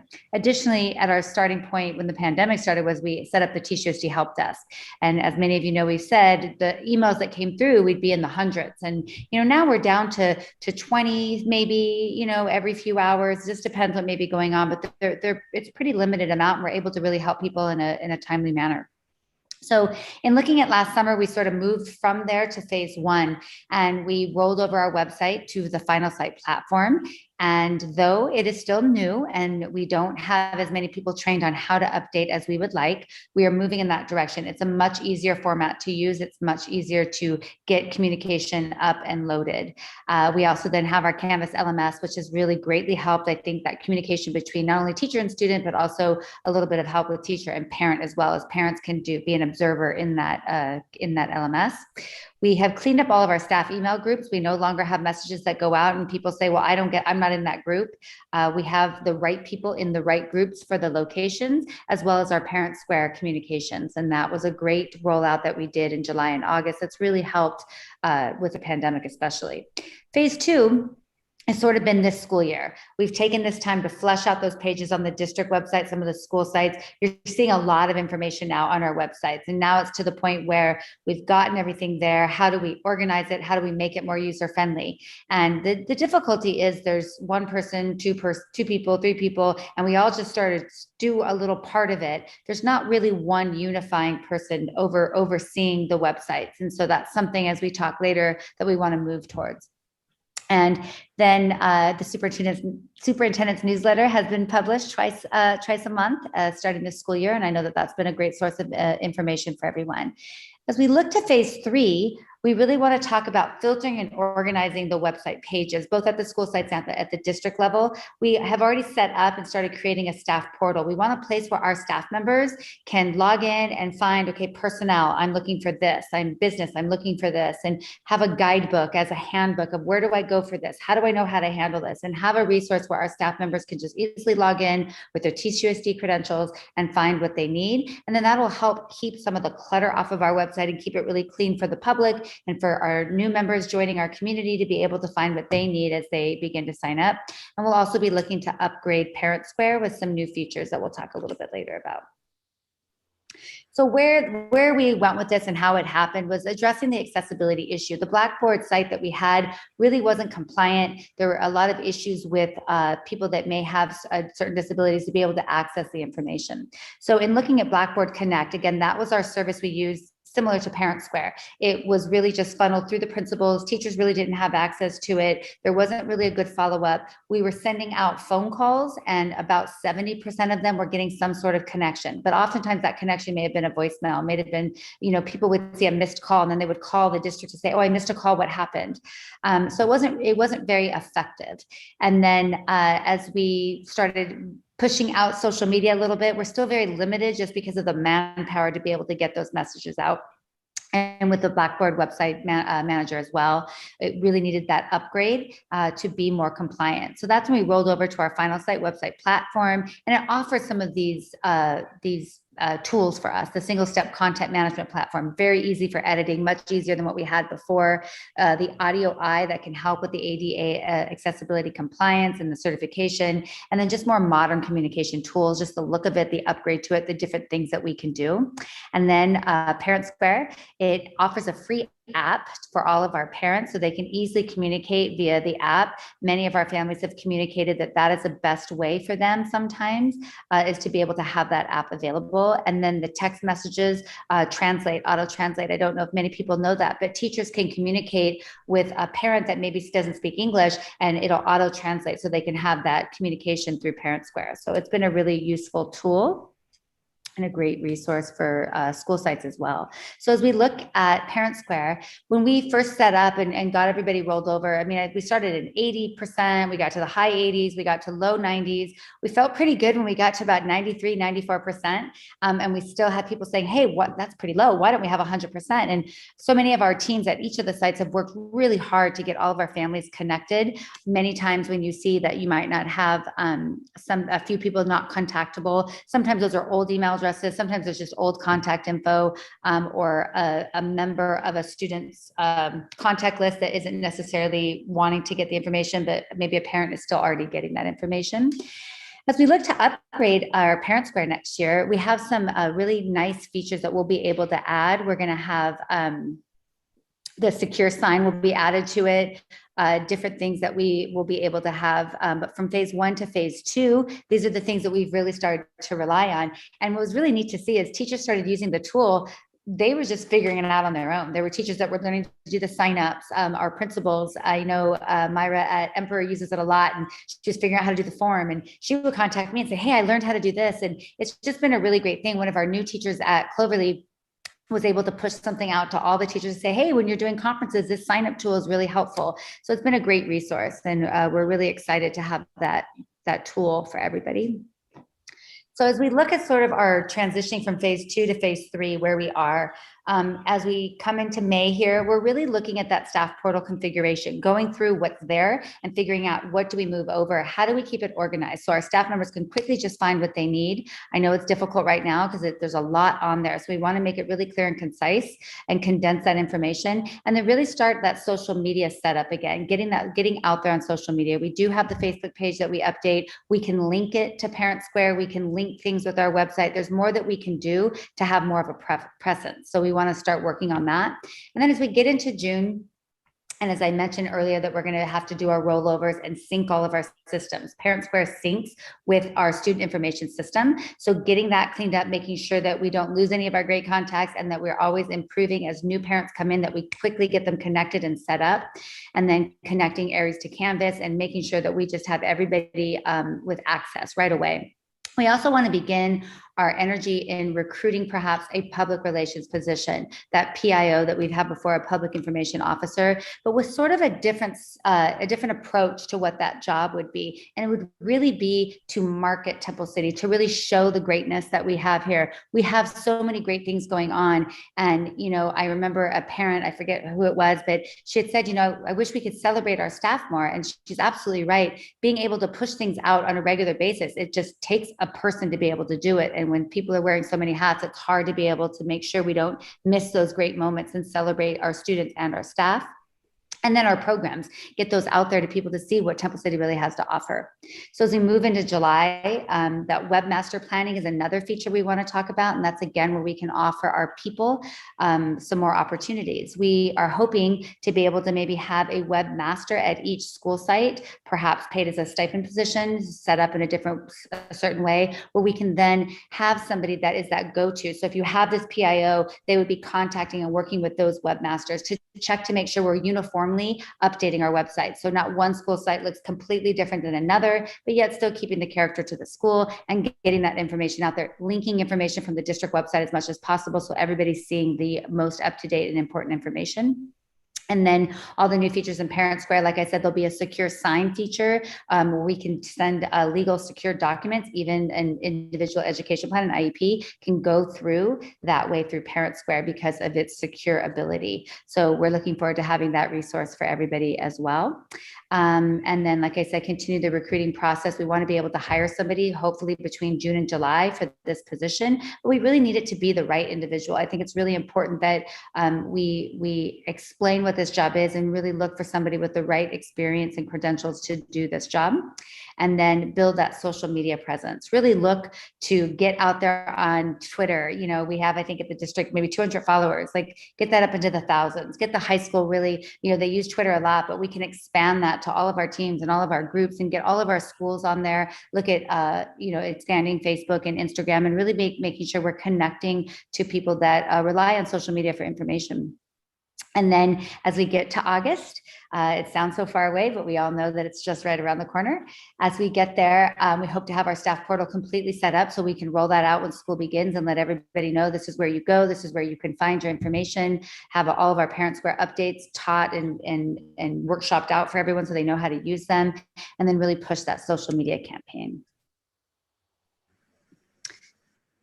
So finally, then at phase 3, what does that look like? It's really about promoting TCUSD. We know we all talk about, we sit here and we talk about these great kids we have and our great, amazing staff, our teachers, our classified staff. We have so many very way above average things that happen here, but it's just our little secret. It's our own little community secret. And to be able to get that information out, build a strategic plan so that we are on the map and people are seeing Temple City for what we are, because we are this great district that people don't necessarily know that much about unless you're in it. So we want to get that message out and really recruit to build that enrollment. We want students coming to Temple City. We want to sort of market those programs so that people choose Temple City. They want to be here because of what we're able to offer. And then again, just really push out that social media campaign, have somebody that's really focused on creating that image for us and getting that message out as we look to do facility master planning. Those are going to be really important things that need to get communicated out to our communities so they know what we're looking at doing, making sure that we're getting voices heard, making sure people know that what is going on and when the timeline is to give us that feedback, and then also celebrate those changes and those moments of growth that we can, really like when we can turn something in. As Donna said, if we look our CTE pathways and the classrooms that they use, what can we do? How can we make those better? What can we offer? And then one of the most important parts of that would be promoting and celebrating our students and our staff, the many successes that we see among all of them, and being able to share that on a regular basis. There's so many great things that are happening every day that, we keep it our little secret sometimes and we're not able to get pushed out. So we need help. We need some bodies to do that. So we're very excited to be able to offer these sort of phases. And right now it's just information for you, but we will be bringing bits of this back so that we can build a plan and get moving. Thank you. Great, thank you, Hannah. Are there any questions for Hannah? I just want to say, Kim probably got tired of me saying this to her first couple of years on the district, but exactly what Hannah just said, we need to do a better job of promoting ourselves and using our website and whatnot. And I'm really thrilled that it's really come together in the last year, part out of necessity because of the pandemic, but you've really done a great job, and I really want to thank you all for that. It's nice to see the good progress, so thanks. So with that, we're going to move on to item 20, which is our COVID update. And Donna, I wanted to say ditto. I mean, this communications is something that is really important to me, and the staff has done a great job of bringing us to that next level, and I'm looking forward to even improving more on it. So thank you, everybody. I also want to say ditto, in addition to what a beautiful presentation. Thank you. Cindy appreciates that. Now you've set the bar that when you don't say it, she's like, oh, I don't know that he liked that presentation. Don't worry, I'm going to start stealing Cindy for my presentation. You know, I neglected to mention we actually have our next district city ad hoc committee meeting tomorrow. And one of the items we have on that agenda is what we can do to intercommunicate better with the city and their constituents, which aren't always the same as ours. So it's more of the same. It's good, just very good, healthy progress. Thank you. Yeah, absolutely. Okay, so with that, now we're going to go on to item 20, the COVID update. And Kim, you're going to talk to this, or? Yes, we are going to do a joint presentation. Oh, I can tell Cindy didn't do that. She did. She did. Don't you worry. She did. Cindy. She's getting quite the reputation. So, Other people in other districts are going to want a Cindy. Yeah, no. So here we are. What we've done with this presentation is really just sort of condensed it down from the parent webinar that we did on April 15th. It's the same information. We have a little bit updated numbers and then some other things that we've added. So we just want to give you sort of a quick overview. I know many of you were there and know what happened. It's also on Parent Square. If anyone's looking for the link, we can always send it back out to you of the recording of where we were.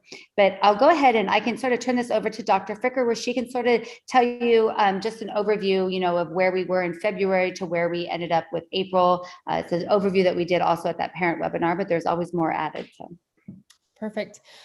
So navigating this pandemic has been quite the stretch of time. I think it was Hannah who said, well, it was only supposed to be 2 weeks. And then obviously here we are over a year later, still dealing with some of the residual effects. So way back in February, that surge was just starting to come down. And so the phase reopening plan started to formalize so that we could bring students back on campus. Obviously there were vaccine shortages, but we were able to, with our partner, District Wardy and the City of Hope, be able to vaccinate our staff members in a very short period of time. That really took place in, the first vaccinations took place in March and then followed up by a second vaccination in March. Prior to our opening, we did have plenty of time for all of our staff to be double vaccinated prior to that opening of schools in April. As we've come down the tiered structure, we were in purple for so long, it felt like we were never going to get out of purple. And then we went to red and we were red for overnight and now we're in orange. So it's been a big leap and jump and a fast forward. And so even though there's been this rapid movement forward, we wanted to make sure that we are still diligent in all of our planning efforts and making sure that safety remains the #1 priority for our district. And that is for our staff and that is for our students. I think that we had great lengths and measures put in place, conversations put in place. As those surges happened, we pulled staff off campuses, we reduced hours, we tried to do whatever we could possibly do to keep people as safe as possible and not have intermixing and not have unneeded contact, which would spread the virus. And because I think wearing masks, social distancing, putting all of those safety measures, we really are where we are right now. And that is going into a very good spot. We have had 2 of those parent forums, those, superintendent town hall meetings. Those have gone very well. We've gotten great questions from the community, tried to answer them as quickly and efficiently as possible. We will continue those. In fact, we are working on scheduling another one of those prior to the summer session. Lots of questions we're formulating about the summer session and next year. And we just plan on being as open as we possibly can, accessible as we possibly can, but as safe as we possibly can. So those are the 3 factors that continue to formulate through us as a district team and the extended TCUSD family. So on to the next slide. So here you go, Nicole. This is something we wanted to share with everyone. We're not ready to push out all of the details just yet, but we are planning with our principals this coming week and more information will be forthcoming. But we have decided that especially after last year. It's so important to be able to bring everybody to an in-person promotion, though the drive-throughs worked really, really well, and we did some great things for our students. We're looking forward to being able to offer a 6th grade promotion for Cloverleaf, Emperor, and Longden. Our plan is to host those at the high school. The reasoning there is obviously the space, so you can have more people in spaced out to still follow those protocols. So the time and the dates are still not ready to be pushed out. We're going to try to keep it as close to the normal day as possible. The times may have to be adjusted. We may be seeing those in the morning times. And then our 8th grade promotion, same thing for Oak. We want to host that at Temple City High School as well. And so more information for the Oak 8th grade promotion is forthcoming. And then Nicole, for the high school, we are very excited. We are hoping and planning to hold it off-site at a very large location, so we don't have to limit who comes to the event. I will just go ahead and share with you that we are hopefully planning to have it at the Santa Anita racetrack.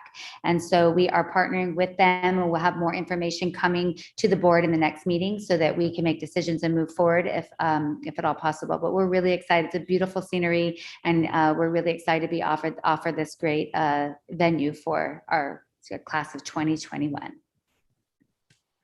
I just add in before you leave? Sure. We do have those restrictions in terms of seating capacities, limitations to about 25% of the capacity of the venue. And so keeping that in mind, we know that graduation and the promotions are that culminating event to the school year, but they're so big in terms of being a milestone for students. They're celebrating an achievement, they're moving on to the next level, and we do want to recognize them for their accomplishments. And it's just sad if we would have to severely restrict the amount of family members who can come and witness those events. And so especially for our seniors who have had everything sort of put on pause or on hold throughout the entire year, this becomes a larger than large event in their memories of their time at Temple City and their journey throughout our district. But not only for the graduates, for their families too, who have been there with them throughout this whole journey as well, and trying to give them the best possible graduation ceremony was paramount to all of us. And I think hopefully we can put those plans in place and we can secure some of those venues so that we can invite as many of their family members to enjoy that with them. Thank you. Okay, so also then what we wanted to give is an update on our summer school. We sent out a survey. It was really just to gather feedback. There was no recording of data. Parents weren't signing up for anything. We were just trying to see who's interested and what options would they be interested in. So when you look at this data, you can see that we have several families that are interested in some sort of summer program, be it either distance or some sort of blended, and then in person you can see our numbers. So we are hoping to be able to offer a few different possibilities for summer, but we do want to bring our younger students onto campus and really work on that learning loss mitigation and be able to build those reading skills and those foundational math skills. So as we move forward, then we also see here we gathered interest in what areas, and as you can see, everybody's interested in every area. We really want to focus on obviously the ELA and the algebra readiness for our middle school students.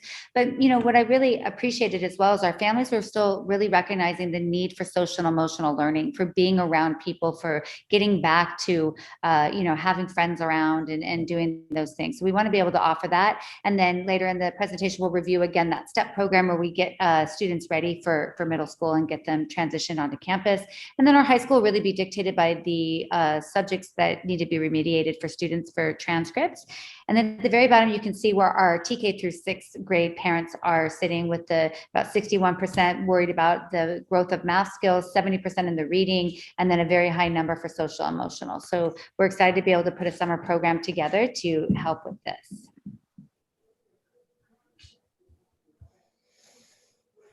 And so with the passing of Assembly Bill 86, we had 2 new funding opportunities.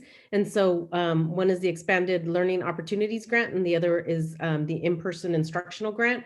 And so each of these have certain restrictions as to the intent and the purpose of these funds and how we can use them. So with the Expanded Learning Opportunities Grant, the main premise behind those funds is to really support, either expanding the school year or providing additional services for students that would help remediate some of that learning loss, diagnose whatever potential learning loss had happened, and then plan for interventions, plan for summer school, plan for training for professional development for our staff on how to engage our students with specific strategies tied to social, emotional, and mental health and well-being. So then with the in-person action part, so there's two money amounts that we're getting, and the in-person amount is really specific to supporting those staff members that can help with this in-person learning and what we need to do to help our students with that learning loss, keep them safe, all of those things. So as we look at that and we go into summer, we want to offer several opportunities for our staff members who are willing to work during the summer. We did do a staff survey for our staff as well regarding summer, and many are very honest, they need a break. We all need a break. But for those that are willing to come in the summer and work with our students, we want to be able to offer them that support as well, so that we can fund these programs and we can get aides in the classroom. If we're going to have a class of 15 first graders, we can get maybe two paraprofessionals in there to really help support that learning. And then if we're asking our custodial staff and some of our other members, maybe from 823, to really support that going on, in additional to their duties they'd be doing during the summer, be able to support them monetarily also, so we can be able to offer those opportunities for growth for all of our staff that way to build this program. And a thing to remember as well is this money is not just for this summer, this is to support us through to the next school year. So we're going to have constant interventions built in throughout our school year and programs that we'll need to put in to help our students. Through summer of 22. So as we talk about summer school, then what our plan is, and again, we're still finalizing it. We have posting some information for our teachers. Like I said, we do have some teachers that are interested. We don't have as many teachers that are interested versus how many parents are interested. So that always poses a bit of a problem. So we're going to see what we can do to get a few more teachers on board. And then also, like I mentioned, be able to offer those opportunities to our classified members as well, because we do need their support. We do rely on them. They are taking on extra duties to get through that summer. So to be able to offer that as well, so we can keep everybody safe, we can keep everybody focused on catching up and being ready for the next year, and just sort of getting back to feeling good at being around people. We're excited to be able to offer that for our students. So when we look at 2nd through 6th, we really want to focus on the ELA and math, as we talked about, and then 7th and 8th as well, possibly with a science offering. And then for our high school, again, we would be offering our credit recovery to try to help those students that maybe didn't get higher than a D in a class, and they really want it for college, so they want to be able to retake that class.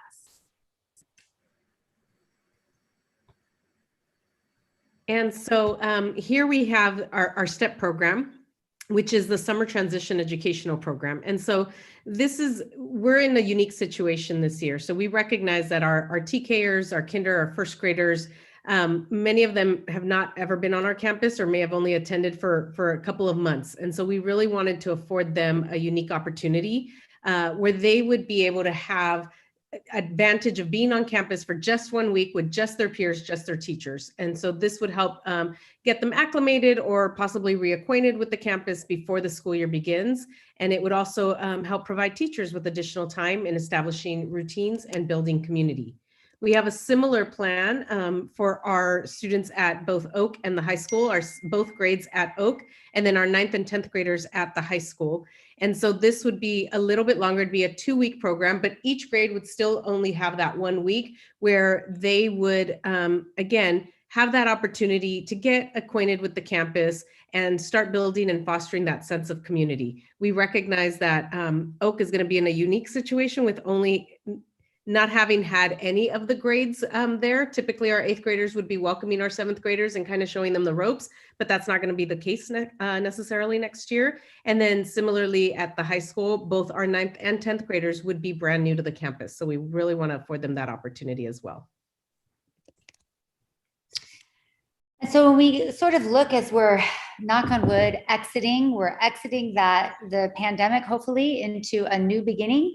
And we really want to sort of look back and see what we have done together as that TCUSD family, what we've been able to offer every group, what we're able to take with us and build through it. And so I won't read everything to you, but you can see our list of what we've really tried to support our students with. We know that they lost the most. They lost that loving environment where they come into the classroom, they see their teacher, they see all their friends. They are going to miss that, and to bring them back and really build that again, we're excited to be able to do. When we look back, these are the things we have been able to offer and incorporate. Paper, again, has been such a huge resource, and that goes beyond the pandemic.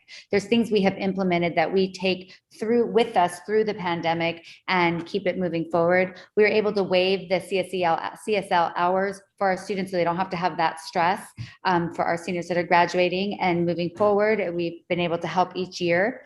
Again, the expanded learning summer, and then all of the ELP cohorts that we've had for in-person. I know that's helped a lot of families who do need to go to work, and they want the student to be able to still be focused in distance learning. And so that we've had a great turnout and a lot of support from Nikki Wong, who runs our ELP program, along with our good friend Cindy. So they've been really, really helpful with all of that staff who have pitched in to help.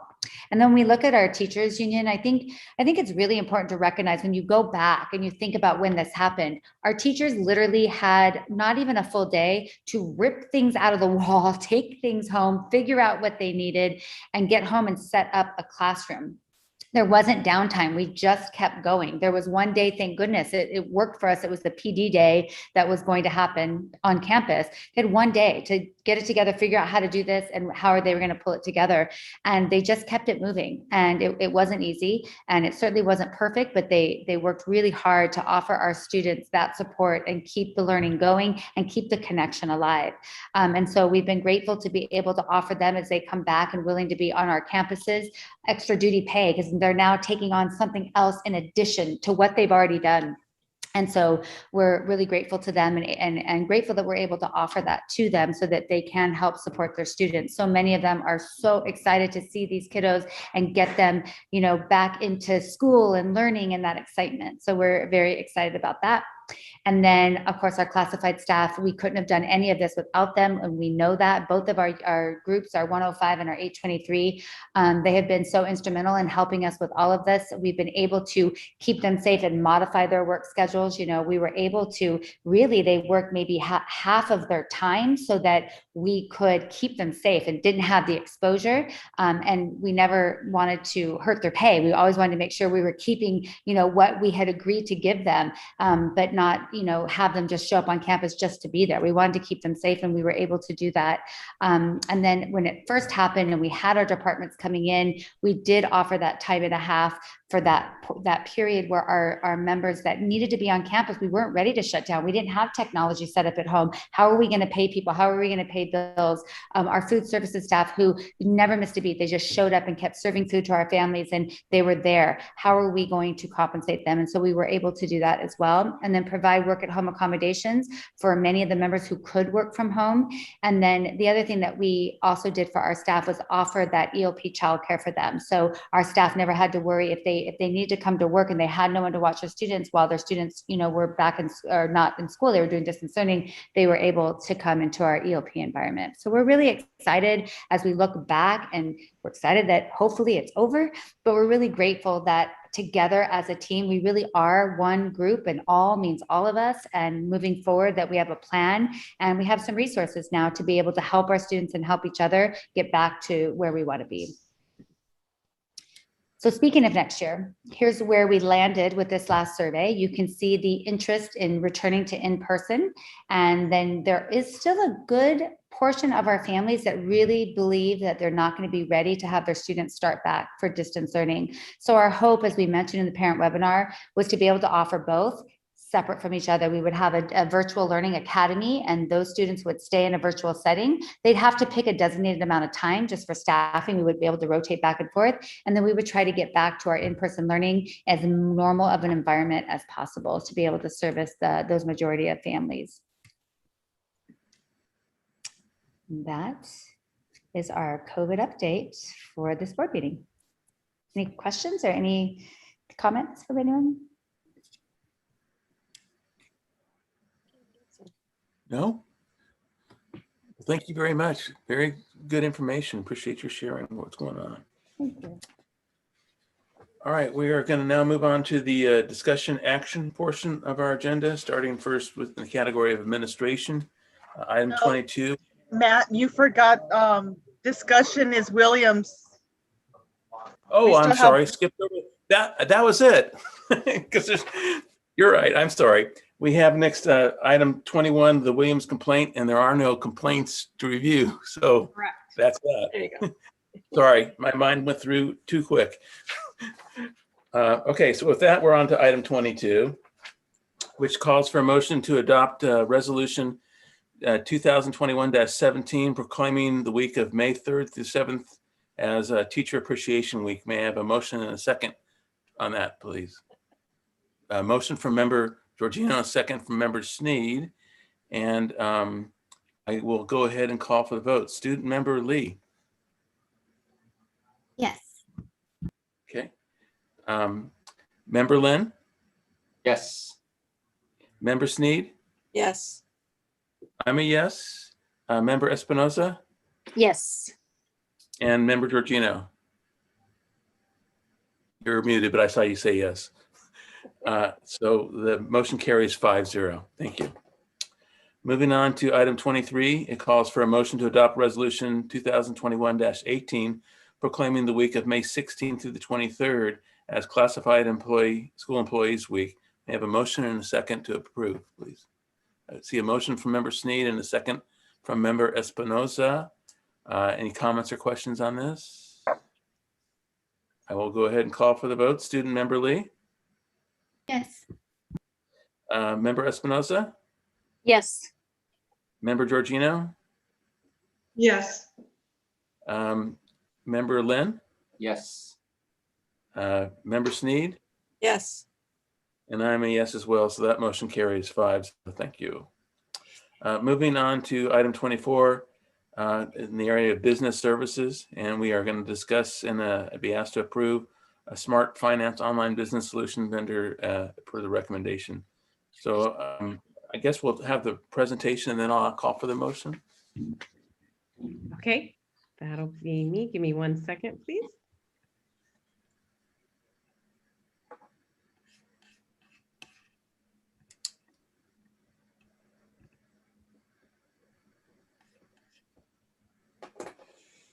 Okay, and Dr. Lynn, I'm going to preface this by Cindy did not help me, so I'm sorry. Because now the pressure's on. So yes, so I'm bringing before you today a possible solution for an online vendor to help us in business services. So Smarty Tools is the vendor, and the suite, they offer a suite of products. And so the one we are looking at is Smarty Finance. And so I want to just begin by providing a brief overview of our current process. And so it's been quite challenging to be very paper-based, and obviously COVID exacerbated some of those issues. So we'll start with typically when a site is looking to purchase an item or even enter into contract for a service, a paper requisition is submitted. So we've managed to make that somewhat electronic by sending it via email due to COVID, but it is still essentially a paper requisition. That paper requisition then travels through multiple departments or program heads to approve the expenditure, at which point the items are then ordered and eventually arrive. After that is when the funds are then encumbered and payment is expensed out. So a couple of quick problems that just kind of jump out here is that because of this paper process, we weren't necessarily having fiscal services verify the funds, and funds were not being encumbered until after the fact. So that means that items could be ordered without having sufficient funds to cover them, thus leading to some of the budget transfers that we would bring before the board. What we would ideally like to see happen is a full integrated and online process. So this process would allow for the requisition to be submitted electronically within the system and would allow the initiator to verify the funds immediately while also encumbering them. And if they're available, it would encumber them. If they were not available, if there were insufficient funds, it would immediately reject the requisition. The requisition would then travel through the workflow process and travel through the various different people that might need to approve the expense. And then it would then allow for accounts payable to process and pay the item once it had arrived. Smarty Tools is the name of the company. It's a leading developer of financial management software for K-12 districts throughout California. So it was literally built just for K-12 districts, and it's only here within the state of California. So they offer a suite of options, of which we're proposing Smarty Finance. And so the Smarty Finance product offers everything from purchasing fixed assets and inventory to looking at our web portal, web requisitions in terms of making sure that it's fully digital and fully online, not requiring the use of a VPN, to an accounts payable and accounts receivable suite, as well as to budget development and budget management.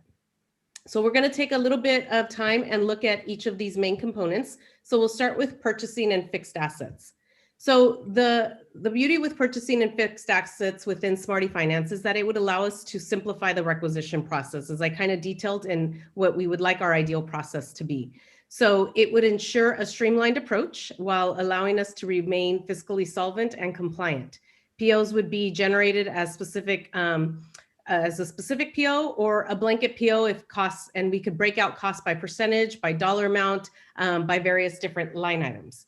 Another great feature is that it also has a fixed assets feature, which would allow us to ensure that we're tagging all of our items that need to be tagged, either due to the funding source being used or due to the dollar amount. And then it would also allow us to comply with all of our state and federal inventory guidelines. And and then I'll show you a couple of screenshots of what this might look like. So here, and I don't know if you can see my mouse moving around, so hopefully you can, but you can see a requisition created, and you can see that the dollar amount has been split 50-50 between two different account strings. So there's a difference in the account string given that there's two different items being ordered, and this allows for us to make sure that we are appropriately coding our expenses and minimizing the need for additional work. So I wouldn't have to submit or have two different requisitions submitted. It would all be coded on the same one. Additionally, if as I'm trying to, or a site is trying to enter a requisition, should there not be enough funds, it would right away turn that account string to red, and you would get a message. And I apologize, it's probably very small, but it does say that the processing of this requisition is being terminated due to the account not having sufficient funds. So that would be an added benefit because the individual, the originator of this requisition, would know that right away. And then here you can see for fixed assets, based on the fact that they're buying here some technology, it prompts right away, fixed assets have been created. It's recommended that inventory might need to be tagged and updated. So it would give the prompt right away and make sure that we're itemizing and tagging all of our devices or all of our products. The other added benefit that Smarty Finance has is that it is web-based. So currently, the system that we use with LACO, it does require us to be on the secure network. And so by having to be on the secure network, it poses some problems because when the closures happened, to work from home, we needed to make sure that everyone had access to a VPN so that they could access our PeopleSoft system through LACO, but they wouldn't be able to use their normal home network. Smarty eliminates that because Smarty would allow you to use it from any network, it's completely web-based, and it would allow you to access real-time information as well as pull any detailed information, any information on processes, view the workflow. So if you're wondering maybe where a particular requisition might be in the process, you could easily click on that requisition and see that. And that would be available to any authorized user that we would build within the program. And so here you could see a user would just log in and then either use any of these quick links here or click on one of these hyperlinks for an actual requisition number. And then it would give you some detailed information in terms of perhaps who the vendor is, which was the account string that was used, what were the items ordered. To do this in our current system, and I was going to take pictures because it is a god-awful, almost DOS-based type of system. It is very convoluted and you have to click on multiple different windows and it is not intuitive or user-friendly whatsoever. I'm sorry? 1950s era. Pretty much, yes. And then another feature that it has is an integrated accounts payable and accounts receivable. So it's able to create the POs, the vendor payments. It allows for payments to these vendors to be distributed across various different POs based on percentage or based on amount.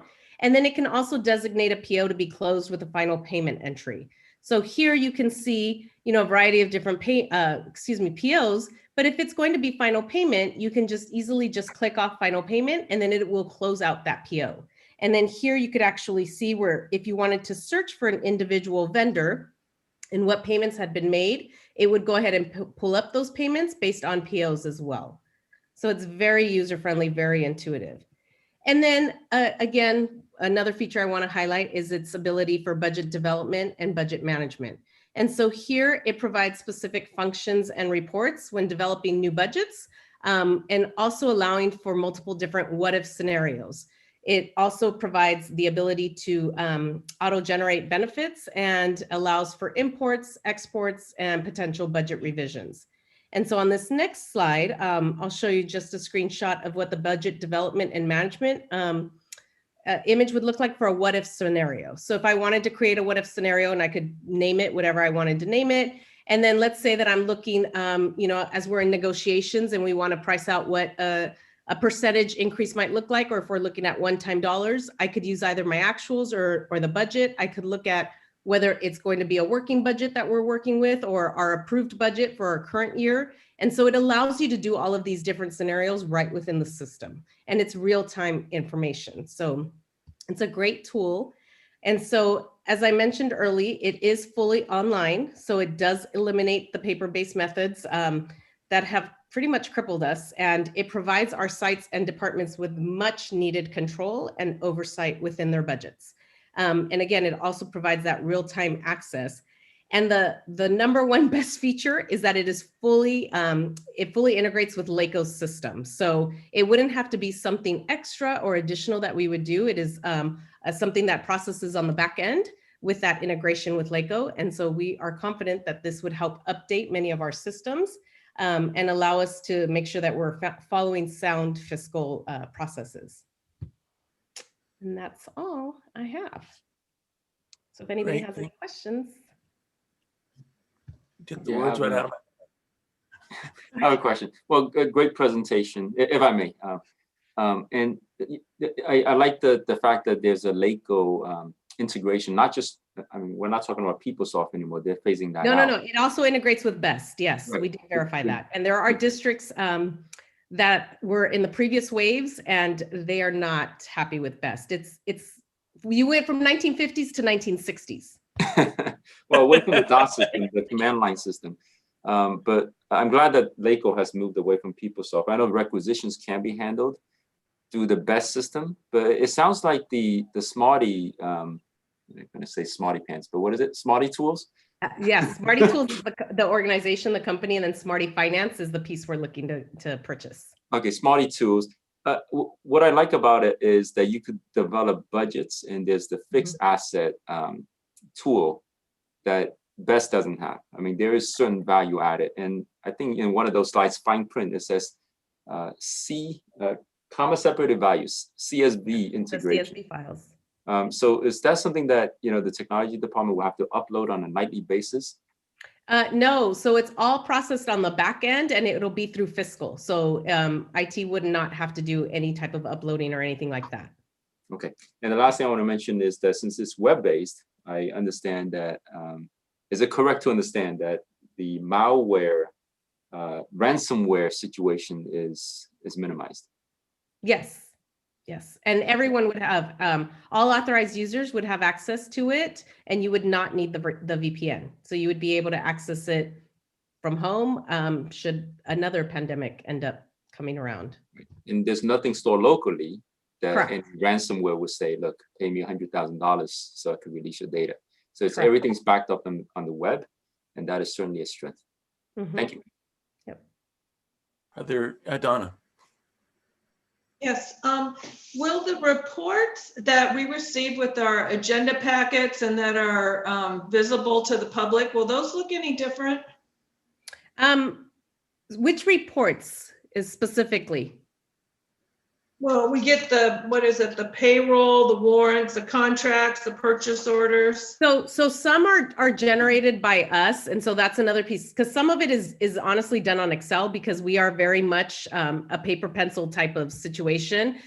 So yes, those will look different. I can't tell you for certain exactly how different they'll look, but it'll be much more streamlined. It'll be much more real-time data. It'll minimize the room for error, because we won't have to be rekeying information from PeopleSoft into an Excel document, because it will allow within the system to generate all of those reports automatically, either in just a regular Excel format or in a CSV format.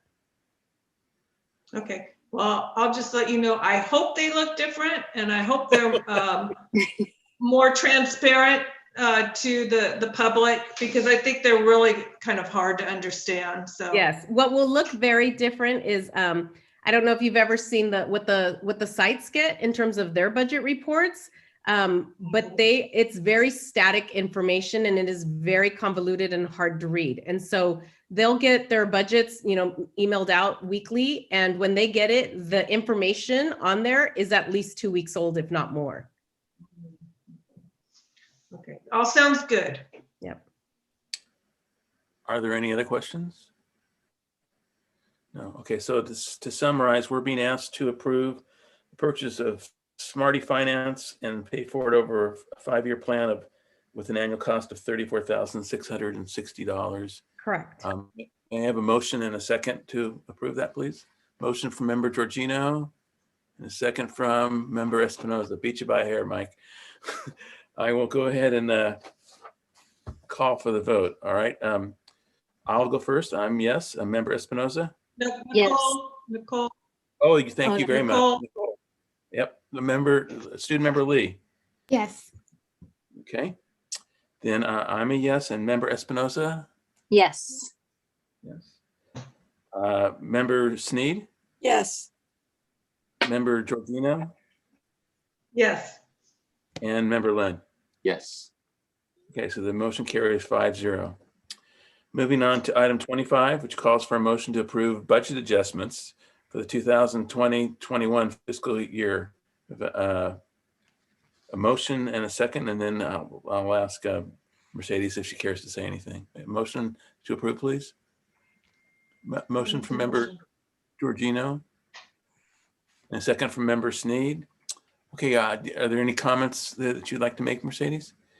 Yes, so you have 3 in front of you. And so one is a simple, just a budget transfer just to zero out the account. So you'll see it an equal dollar amount. The other one is a little over, and I can give you the exact dollar amount, a little over 1.4. And so that is for the actual budget of the shade structures that were approved, I believe, at the June board meeting. And then the last one, the third one, is to count and provide the expenditures and revenues for the new additional CARES money that we're getting. And so specifically ESSER 2, the in-person instruction, as well as the expanded learning opportunity and additional local grants. Are there any questions for Mercedes? Okay, I will go ahead and call for a vote. Student member Lee. Nicole? Sorry, I had a hard time unmuting, but yes. Okay, thank you. Member Lynn? Yes. Member Sneed? Yes. Member Espinoza? Yes. Member Georgino? Yes. And I'm a yes as well, so the motion carries 5-0. Moving on to item 26, it calls for a motion to approve an appointment of the new JPA district representative. And I'll ask Mercedes to speak to it first, and then I'll ask for the motion. Sure. Mercedes?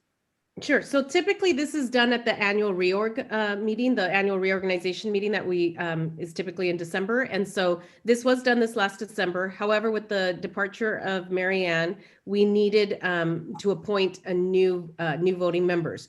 We also came to understand that we are actually part of 3 different JPAs. So we are part of a JPA for benefits.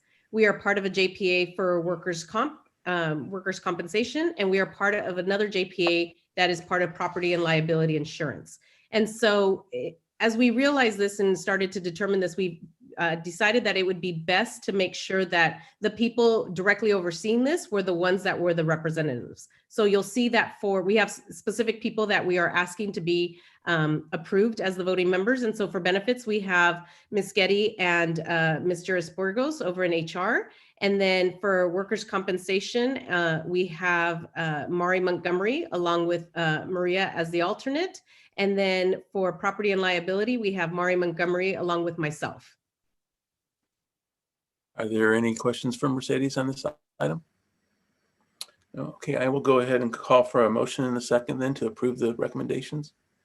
I see a motion from member Espinosa and a second from member Lynn. So I'll go ahead and call for the vote. Student member Lee? Yes. Member Sneed? Yes. Member Georgino? Yes. Member Lynn? Yes. I'm a yes, and member Espinosa. Yes. Okay, the motion carries 5-0. Thank you. Okay. With that, we are moving on to item 27 under the category of educational services. Item 27 calls for a motion to approve the district student wellness committee request to survey. So we saw the presentation earlier tonight and they want to do more surveys, and the question is, do we approve? So may I have a motion and a second for that item, please? A motion from member Sneed and a second from member Espinosa. Any comments or questions on this? Yeah, just a quick comment. We're gonna, it's Hannah's gonna share the California Healthy Kids survey with them as well. That's right. Okay. And they are interested in serving Oak as well. I had them pause on that. They're going to work with Ms. Heeman there to make sure that it's more appropriate for our middle school. But you had a copy of this, and so we did check it, and it seems that there's no identifiable information that would come from it. So to students, Great. be anonymous. Thank you. Mm-hmm. Okay, I will go ahead and call for the vote then. Student member Lee? Yes. Member Espinosa? You're muted, I Yes. think. Yes. I'll go next. I'm a yes. Member Georgino? Yes. Member Sneed? Yes. And member Lynn? Yes. Okay, so the motion carries 5-0. Moving on to item 28, which is under the category of personnel services and calls for a motion to approve the declaration of a need for fully qualified educators. May I have a motion and a second, please? Okay, a motion from member Georgino and a second from member Espinosa. And this is something we have to do every year to make sure that we have appropriate teachers teaching the subject. Is there anything you want to add to that, Hannah, or? No, it's just what we need. And then also to make sure we have qualified subs as well, that we're able to fill spots. So Great. Okay. I'm going to go ahead and call for the vote. Student member Lee? Yes. Member Sneed? Yes. Member Georgino? Yes. Member Espinosa? Yes. I'm a yes, and member Lynn? Yes. Okay, so the motion carries 5-0. Thank you. Moving on to item 29, which calls for motion to approve classified 105 staffing increase for work months or FTE for classified positions that are listed in the agenda. May I have a motion and a second to approve these changes? A motion from member Sneed and a second from member Georgino. Any comments or questions? Anything you want to add, Hannah? No, these are existing positions. We're just looking to add to them, either increase the months. We have people in this, we have jobs that are the same class that might have different work months. So we're trying to level that out. Right. Okay, any comments or questions for Hannah? No, seeing none, I'll go ahead and call for the vote. Student member Lee? Yes. Member Espinosa? Yes. Member Sneed? Yes. Member Lynn? Yes. Member Georgino? Yes. And I'm a yes as well, so the motion carries 5-0. With that, we are moving on to the consent portion of our agenda. This calls for routine items to be approved by one motion and one vote. unless a member of the board or audience requests that any item be reviewed and voted upon separately. May I have a motion to approve, please, in a second? I'll go ahead and make the motion to approve. I have a second. Mary, okay. A second from Member Sneed. Are there any comments or questions about any of the items listed in the consent agenda? No, seeing none, I will go ahead and call for the vote. Student Member Lee, Yes. Member Lynn, Yes. Member Georgino, Yes. Member Espinosa, Yes. I'm a yes, and Member Sneed. Yes. Okay, the motion carries 5-0. With that, we are on to board comments. Item 36. Does anybody have any comments they'd like to make before we close? All right. Seeing no interest in comments, how about future agenda items? Seeing none, we'll move on to item 38 and see if there's any additional public comments on agendized or non-agendized items. Maria's shaking her head no, so that means no. And then, as was mentioned earlier, we're going to be closing the meeting tonight in memory of Jim Johnson, who actually had retired before my tenure. Gosh, I lost my tenure. But he came back and he substituted for several different positions in the late 90s and early 2000 and helped out with the district office and principal positions. And he was a great guy. I had a chance to get to know him. He had a really great sense of humor. Always looked for the fun part of work and made the best of it. Oh, here it is. I'm sorry. I do have a copy of the obituary that was published in the Pasadena Star News. I'm just going to be real brief. I'm not going to read the whole thing, but it says, Jim graduated from Torrance High School in 1952, where he was student body president and captain of the football team. He graduated from UCLA with a Bachelor of Science, and he wrestled and played rugby while he was working on his bachelor's degree. He continued his graduate studies at USC with a master's in education and teaching, counseling, and administrative credentials. The majority of his career was spent in Temple City Unified District. He started as an assistant principal of guidance at Temple City High School, then principal in another district, and ultimately came back to Temple City High School. The last 13 years were spent Matt, that was in Temple City. South High School was the former Doug Sears Learning Center. Oh, I did not know that. Thank you. A little bit. Used to be at Longden. Yeah, where the old district office used to be. Yeah. Okay, so he was principal at South High School and ultimately principal of Temple City. The last 13 years were spent in the district office as directors of classified personnel, child welfare, and attendance. Jim loved his work in Temple City with the community and felt privileged to lead an amazing Temple City High School teaching and classified staff. He was surrounded by excellence in every department. It was a golden time and close school family that continues to this day, and I agree. So with that, I'd like to call for a motion to adjourn our meeting in memory of Jim Johnson. We have a motion and a second, please. Motion from Member Georgino, second from Member Lynn. I'm going to go ahead and call for the vote. Student Member Lee? Yes. Member Georgino? Yes. Member Sneed? Yes. I'm a yes. Member Espinosa? Yes. And Member Lynn? Yes. Okay, so the motion carries 5-0 and we are now adjourned. Thank you all very much. Thank you. Good night. Thanks, everybody. Good night. Take care. Everyone. Thank you.